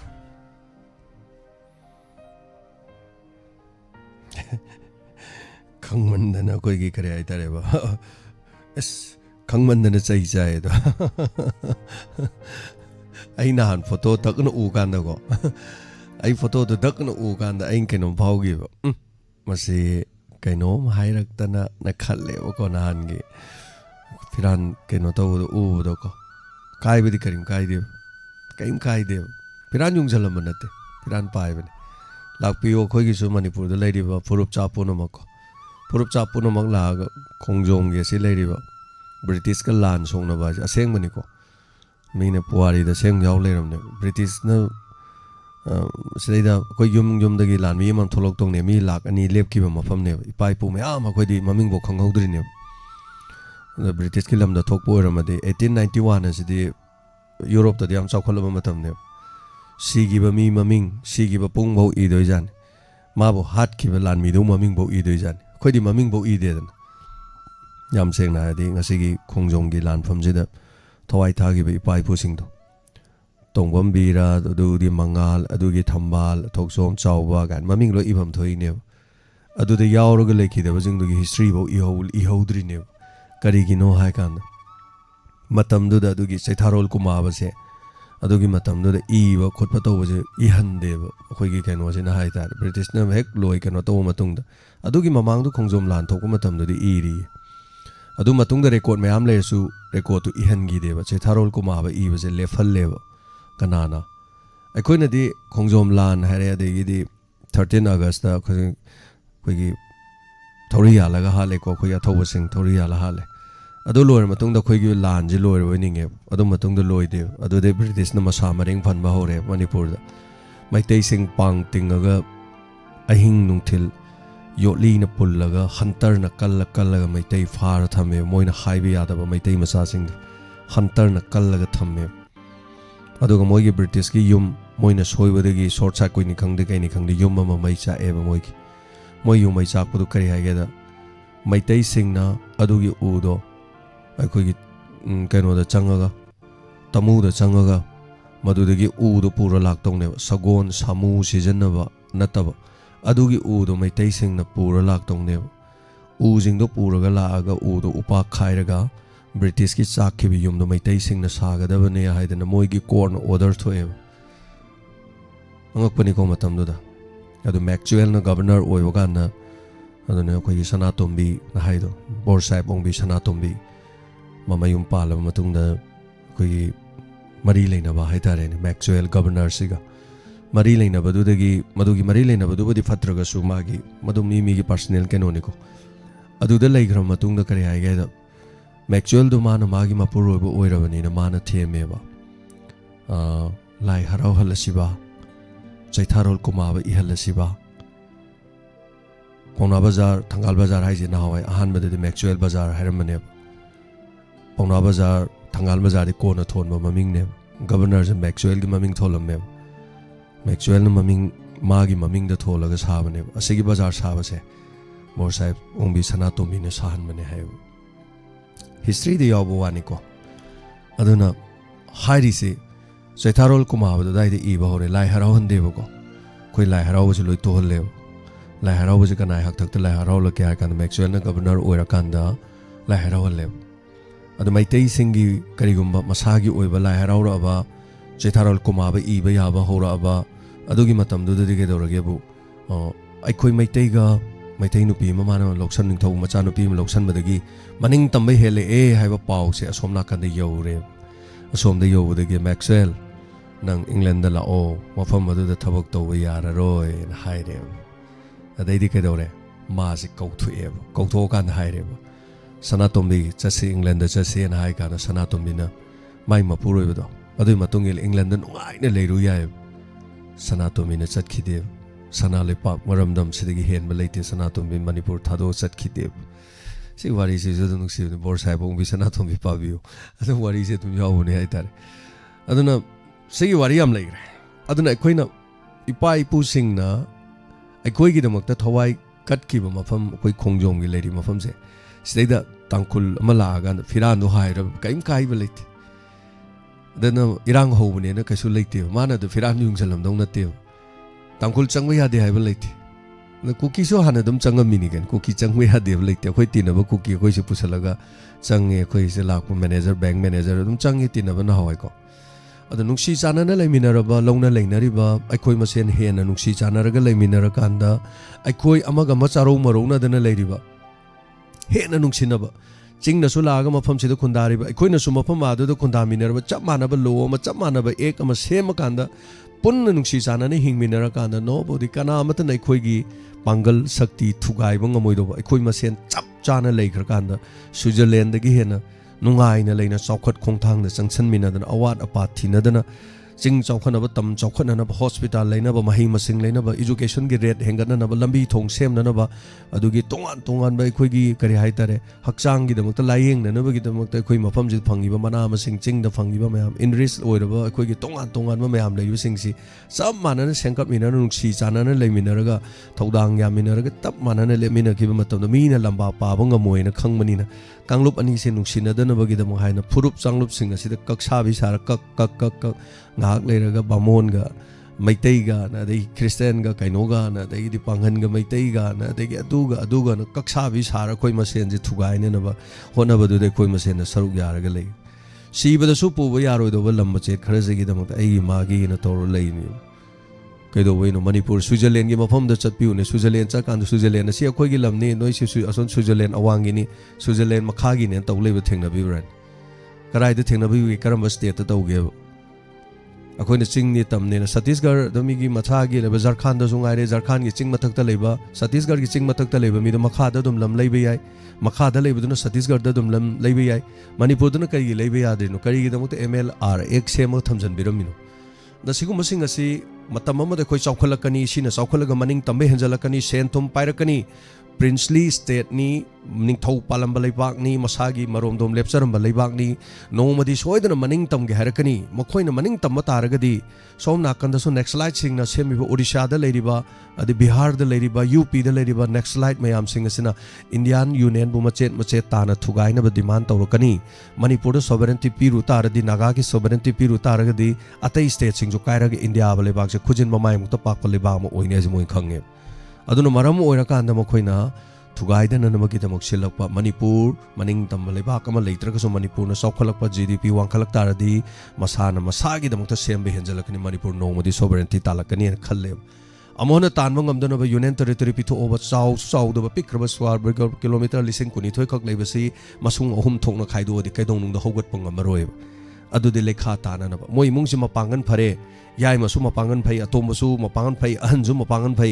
moi ahum sina tongna khoi lekai je phudan adu loi tare adu moi machi mana ahum je nuksina dana bai damukta yai mana tomba nang kainom haibani nang nathak anduna nang kainom haibani nang nupi do mana na hande thina ngang hobani nang adu tawbani kaksa bisal machin mana ahum do phudan anbane adai de kedore machi mana gi mapangan do loina soina taram imung do punchen mangamdre imung punchen mangamdram ne imung do lekai do ta sauna sakti leina lega do do leitre aduni sona koki ga Maitei ga Naga ga Maitei ga duga daga pangan ga Maitei ga class me am thok na ba nu sil leire ba do si uni divide and rule sa thari je karam leibak to si thei aduna sovereignty talaka da ba masagi maning tam leibak am oira ka da leibak to de siguma bidyang se hek gieng e kari gi damok ta thammi ba bagat na kari gi damok ta assembly moi gi kano do da bom kari gi langgi beno Jallianwala Bagh kari gi damok ta thoki beno 1919 da Jallianwala Bagh kari gi thoki beno matam du da thoki badu aikoi gi sidai da chamana ba ek haitaren arm forces special power ek ana aikoi da hojik chanar ga leber le bak si da leiri ba law si 1919 da Punjab ta governor na order thoga chalan gi ba madu gi order du gi mayok ta miyam punamang na rally ma satki ba rally satpa du da lohong da ngari ba nupi angang yawn mayam yor ga lawing haktang yeng se law na Jallianwala Bagh ta meeting ma pang thok pani meeting do arm forces special power ek chamana ba ek amadan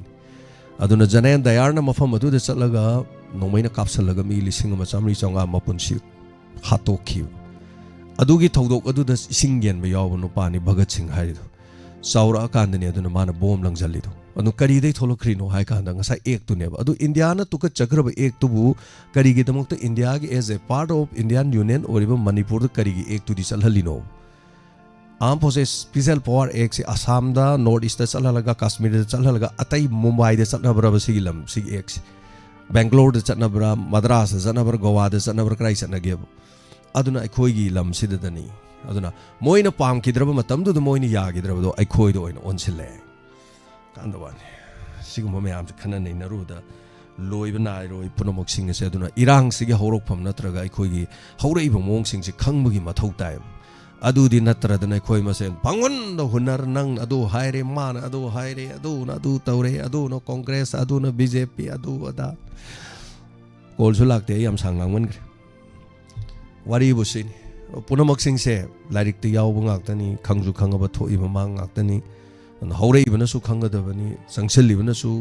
khangadabani koi mayam punamona khangadaba parani si sungang khangdana ihok jatli ne du tawri ne pungtok tawuna su ngai yaroi aduna leipak amagi lam amagi cultural my culture identity adu magi leiri ba punamok sing adu koina we should respect akoi loi respect tawina tangkhol gi seli chari ba fijol tangkhol gi kumai amta da koina kaido bai ngangu nege ngangsu ngangde ngangsu ngango aikoi gi leijari ba dumaina moisu leiri na aigi culture mi no usilan gi haita de aina su mi culture du usilan dongni na aikoi gi culture bu mi no usilaktra ga moi culture da koina usit kadro aingon da thinga hanga aina mi du bu nuksi na haigadra ai bu nuksien gi haita de mi du da aina nuksi bo hai haigadabani aina pisala kan mi pitorokani natrane aduna kol sulakte matam suloi sale thagachari amna mayam punuma aduga PUKNING WAROL thoromda mapung phan bi ba mayam punuma yamina se sokhi ba maibel sing kari gumba yam tam thina ga nongmai na pa khoi gi tear gas na pan na sok na kari gumba yarom tar diko diamond donors na angam mateng adum pangani ka hena sok pa ka hena laibak thi na kaithel phambi ma sok pa yarom tar mase khoi gi thodang aduguma matam du de khoi lep minna na khadam kan da lemminadorino natra yaur bungam drasu law bungam drasu support to budi kaim to kai belate tholok sunu hek mafam da tholok po mafam da adu modu da mateng pangna na bagi da ekhoi sem saduna lai thagachari thorom sida yawbiri basing ekol lokachadre kol laktre aduga matam sulore sigi yam nungai jabati hayeng si charoi na te tu khonglakle hai bai sei se release tawgada banumeni lepaki rangodi lei aduga irang lei rasu soidana hayeng masidi release tawdaba yadre ai sehi ama fajale sei janamna bohna bada amana ani pangai manga pangai ani pangai changwa pangai chani pangai adu sei manam ba haji me am changi sel thom me am changi adu angang sing me am adu gi damak to makoi mayam mang da makoi na sakpai sei ni hainu chaning ba adu gi damak to hona jabani hayeng segi damak to madam nandini policy manga pang bire angang jing ga yeng cha thak cha ba konarani famdu da cha ba kari kari khara dum makoi sin balang ba tawjaru ga dori lady ba inmate sing dugi chana thakna ba nga chak pu budi ngam jadre adu ki paisa lai tabani na adu angang sing ga cake chana na ba khona ba famdu da isai do gi projector toro kap na ba adu gi di sin ba dum lore NG ma'am sa thank you so much adum lupa chani kapi rakpa charoina te tu khongla legi damak ima bina saki lupa chani kapi rakpa thaga chari madam binodani khomdam lupa chani kapi rakpa thaga chari naubi pasoi degi na chamga kapi rakpa thaga chari group tu da yawba bimola khetri me na lupa lising ma kapi rakpa thaga chari aduga thangwai ba ri kem da satpa gi di specially madam sarobala su lupa lising ani kapi rakhre aduga linthoi akoi gi relief camp da thangwai ban gi chatpa matam da lising ahum mama season abiu haidana pibire kuwait tagi lenthoi aduga magi family thagachari ngarang diamond tv da lakpirama bina palace compound dagi na lupa lising ni pibirame furit pirona taisu pibirame thagachari oja dhanana ai haksang son dana ba na dana ba haidana sangom la phoi jabi olo pa chani pibire thagachari ziri dagi betom bi relief camp satpadu da season abiu olo pa chani pibire sigi damukta thagachari atopa pi ki ba yawro so ai hayeng dum lakthok chage hanana thagachari mayam punama masigi thoromasida saruga bidana mapung phan biri basigi dama loinana hayeng numit asida akoigi oja hemanta ningomba hojik oriba situation sida akoigi thodang akoina lawgadaba daita haibadar mayam WAHONG hangbiu karigi damata manipur thabada oiragliba irang manipur thabadana kari tawba haibira jingma tongan oja hemanta kumar ningomba face to face thorom da akoigi mafam asida lakpigani hariba thoromasi Diamond Donors na puthok chabani co-sponsor ta Lily Drinking Water loina na oja SMG10 Myanmar da leibiriba thagachari oja hoi mateng pangbidana madi hariba thoromasi gi hana mangoina na mateng pangbiba suleire heng lauthok chage punama pu thagachari phaba yai phabo iminarasi paunungai ba tabo iminasi sokiba na kiba sing khajiktang sokani haina di tajai adubu ka hena kariguma soma taragi de khoi soidana mateng pangjagani thagachari phaba yai phabo iminasi punama pu khurumjari take care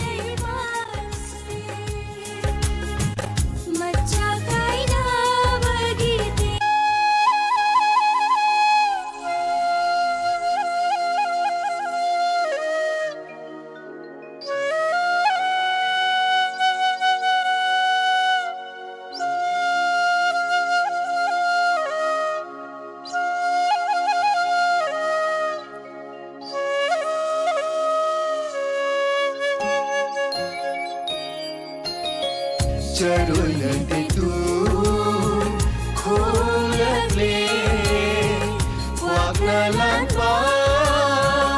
chelagle charoi nante tu kholagle wakna langpa chelagle hauro mi kap thoklo nong sare hauro makeup thoklo nong sare ni ngai dana tum khul kalanu ni ngai dana tum khul kalanu charoi na te tu khong lagle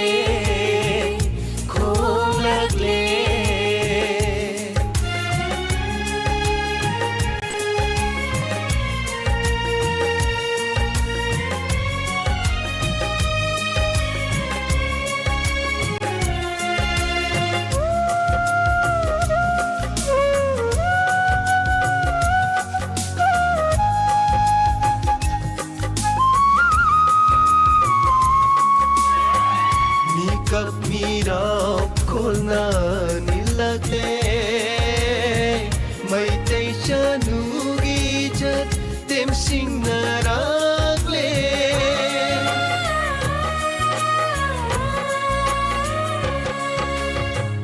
Mikap mirap kolna nilagte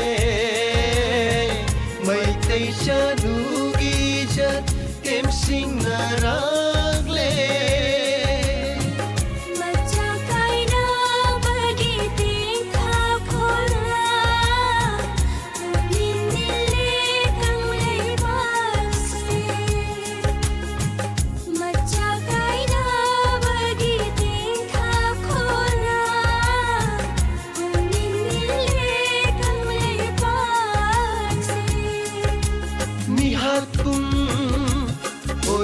Ngasidi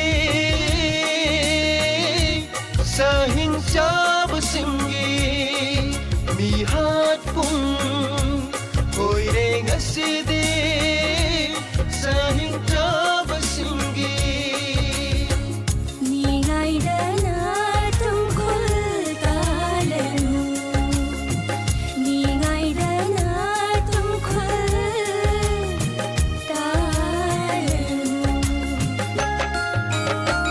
Charoi na titu khong lagle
Bakang lay pasegi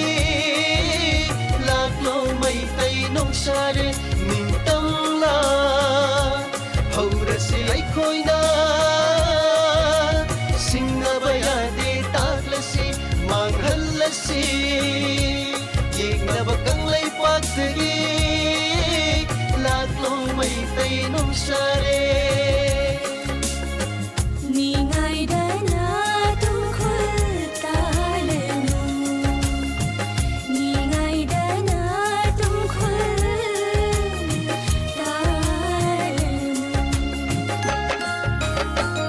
Charoi na titu khong lagle Kwak na latwa shen lagle Charoi na titu khong lagle Kwak na latwa shen lagle Hauro mi kapoklo no sare Hauro makeup toklo no sare Ningai dana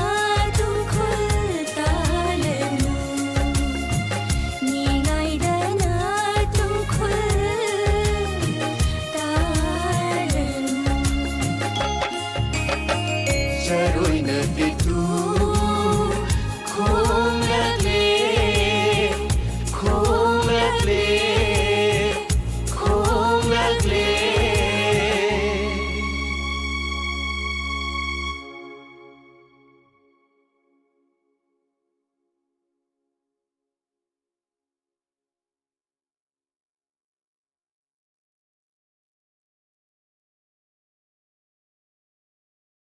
Graduate amasung undergraduate singna Manipur Young Professional Intensive Program da yauduna Manipur da evidence based policy making amasung good governance saruk yabiu laifam chafam amasung chatok chasingi khudong chaba pizabata natana thada lupa lising tarit ki stipend su pizagani akupa marol gi damak 7085109523 da contact tawbiu natraga iroi sembada laiba mayol office da lakpiu.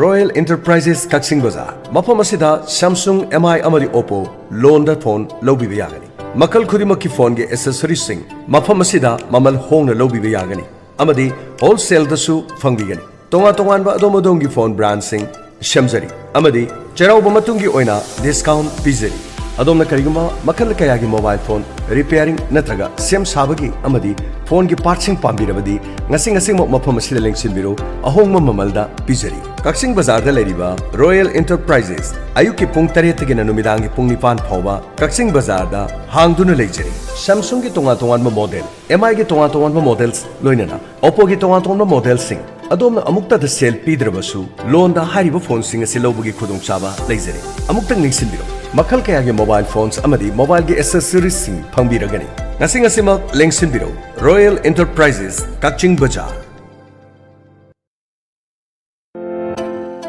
Admission open. Ruda Academy Thobal. Thobal Wangmataba opposite. Thobal College Manipur. Ruda Academy Thobal gi chaliba sahi English singani kunga manga kuntaru ki oina. Class 11 Arts amadi Science ki admission form thaba hojari. School asi CBSE Delhi ne affiliate tauraba. Class nursery degina 12 fawba tamba yabagi khudong chaba leiraba mafam amani. School asi da thamjariba khudong chaba singdi separate hostel for boys and girls. Class Kodimakta Smart Class ki khudong chaba leijari. Class 6 tagin 8 fawba NCC ki class leijari. NEET UG Z amadi NDA ki special class pizari. Ngasi maglapiduna adom-adongi angang singbu ming sansinbi. Amadi nungairaba paw amakhang. Ruda Academy asi BA Bachelor of Arts amadi BEd Bachelor of Education tambagi khudong chaba pizari. Manipur University de affiliate amadi NCTE Delhi na recognized tauraba college ni. Chaliba sahi English singani kunga manga batch tagi tamba yabagi khudong chaba pizari. Hariba course singa sigi admission form thaba hojari. Adom-adomna college ta lakpiduna kopa marol amadi form loba lakpa yaragani. BEd ki oina last date of admission form submission 31st May 2025. Entrance examination 8 June 2025. Result of entrance exam 14 June 2025. Last date of admission 25 June 2025. Commencement of class last week of July. Loinana BA last date of admission form submission 31st May 2025. Last date of admission 31st June 2025. Loinana commencement of classes first week of July 2025. Akupa marul gidamak call to you 7640 871184. Amukana 7640 871184. Ruda Academy Thobal Wangmataba opposite Thobal College.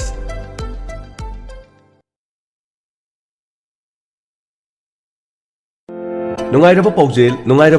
New Era Higher Secondary School Thobal Okram Wangmatabagi Chaliba sahi English singani kunga manga kunga taruki session Class 11 Science ki admission form thaba hojari Aukiba sahi English singani tara mapandagi concept loba Class 12 ki exam singda position holder kya puthukkiba danatana Aukiba sahi English singani kunga ni thoi kunga humdoi session gi oina su position holder nipa Inspire Award 91 letter mark listing ama chamri ga kunga mari amadi English singani kunga humdoi kunga mari gi session gi oina su position holder taraturu Inspire Award chamag sumna ani letter mark student listing ani ge chamapan kunga manga subject topper ama loinana 2020-25 ki session gi oina su subject topper Inspire Award letter marks ke afangduna 100% first division the pass tawga loinana overall score da Manipur pumbagi thangna ahan mafum kanma ngamliba school mani school asina mahiro sing di piriba khudong saba sing di ISSLC exam ki result ta CGPA da 85 to 90% fanglabadi free admission oijagani 91% dagina 100% phawda free admission loinana school bag tie amadi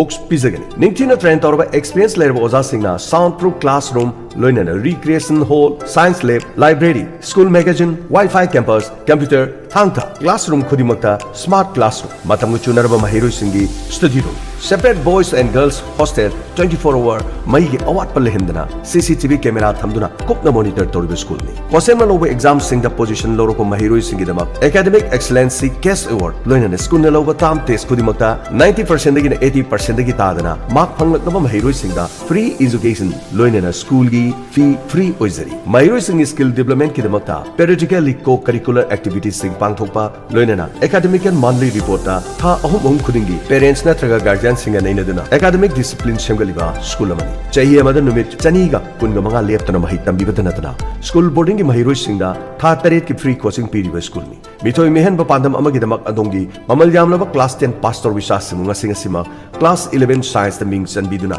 isa singi mahi masing khangminarasi masa singbu afaba masa khangba school da mahi tamanduna sembi bahaiba sima mama pa singna masa singda piba khwaidi chawruba khudol admission form pisan bigi aroiba matam lakliba megi tang taramanga english singani kunga manga natraga online submission oina satobiba yagani www.neweratobal.com akupa marol gi damak ngasima call tawiduna khangbiu 8837040537 loinana 9612915991 amadi 7085247055 New Era Higher Secondary School Thobalokram Wangmathaba Manipur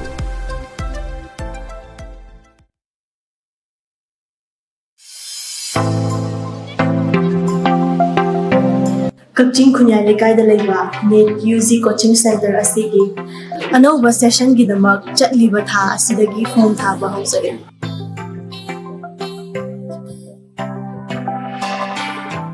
Hariba session asi lakliba Zoom thadagi sumshoshonera hausare Institute asina hokiba chahi kaya dagi Net UZ da mai pakna mahiroi kaya amasu Thankful to Apex Career Institute for your guidance and support. All thanks to Apex Career Institute. Thank you, Career Institute. All thanks to Apex Career Institute.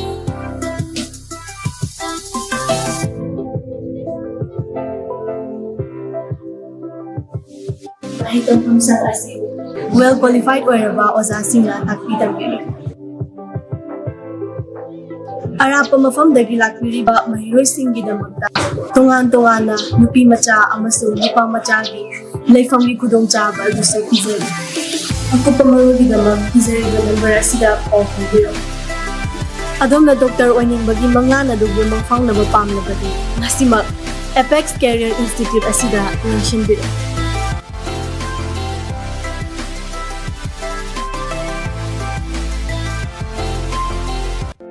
Hianglam Waikhom Leikaida lau sangam mga yonjari mafam yamna charaba farm amani pambiba miyoi singna pijariba contact number asida call tawbiyo 9436 430609 natragana 8787568027 hairiba number asida contact tawbiyo Yumnam Yaimaran Powerloom Thawal Ningombam hairiba mafam asida electric machine pisakon janba haiba yot sauba haiba mioi ani pamjai loinana hanagi electric machine pisakon ariba du anoba model da onthokpa pambiba singisu khudum saba thamjari sumnagi pisakol pambirabasu order tawbiba yagani pisakol ase ahongba mamal da su fangbigani akupa marol gidamak call tawbiu 9615 334840 amuktang hana 9615 334840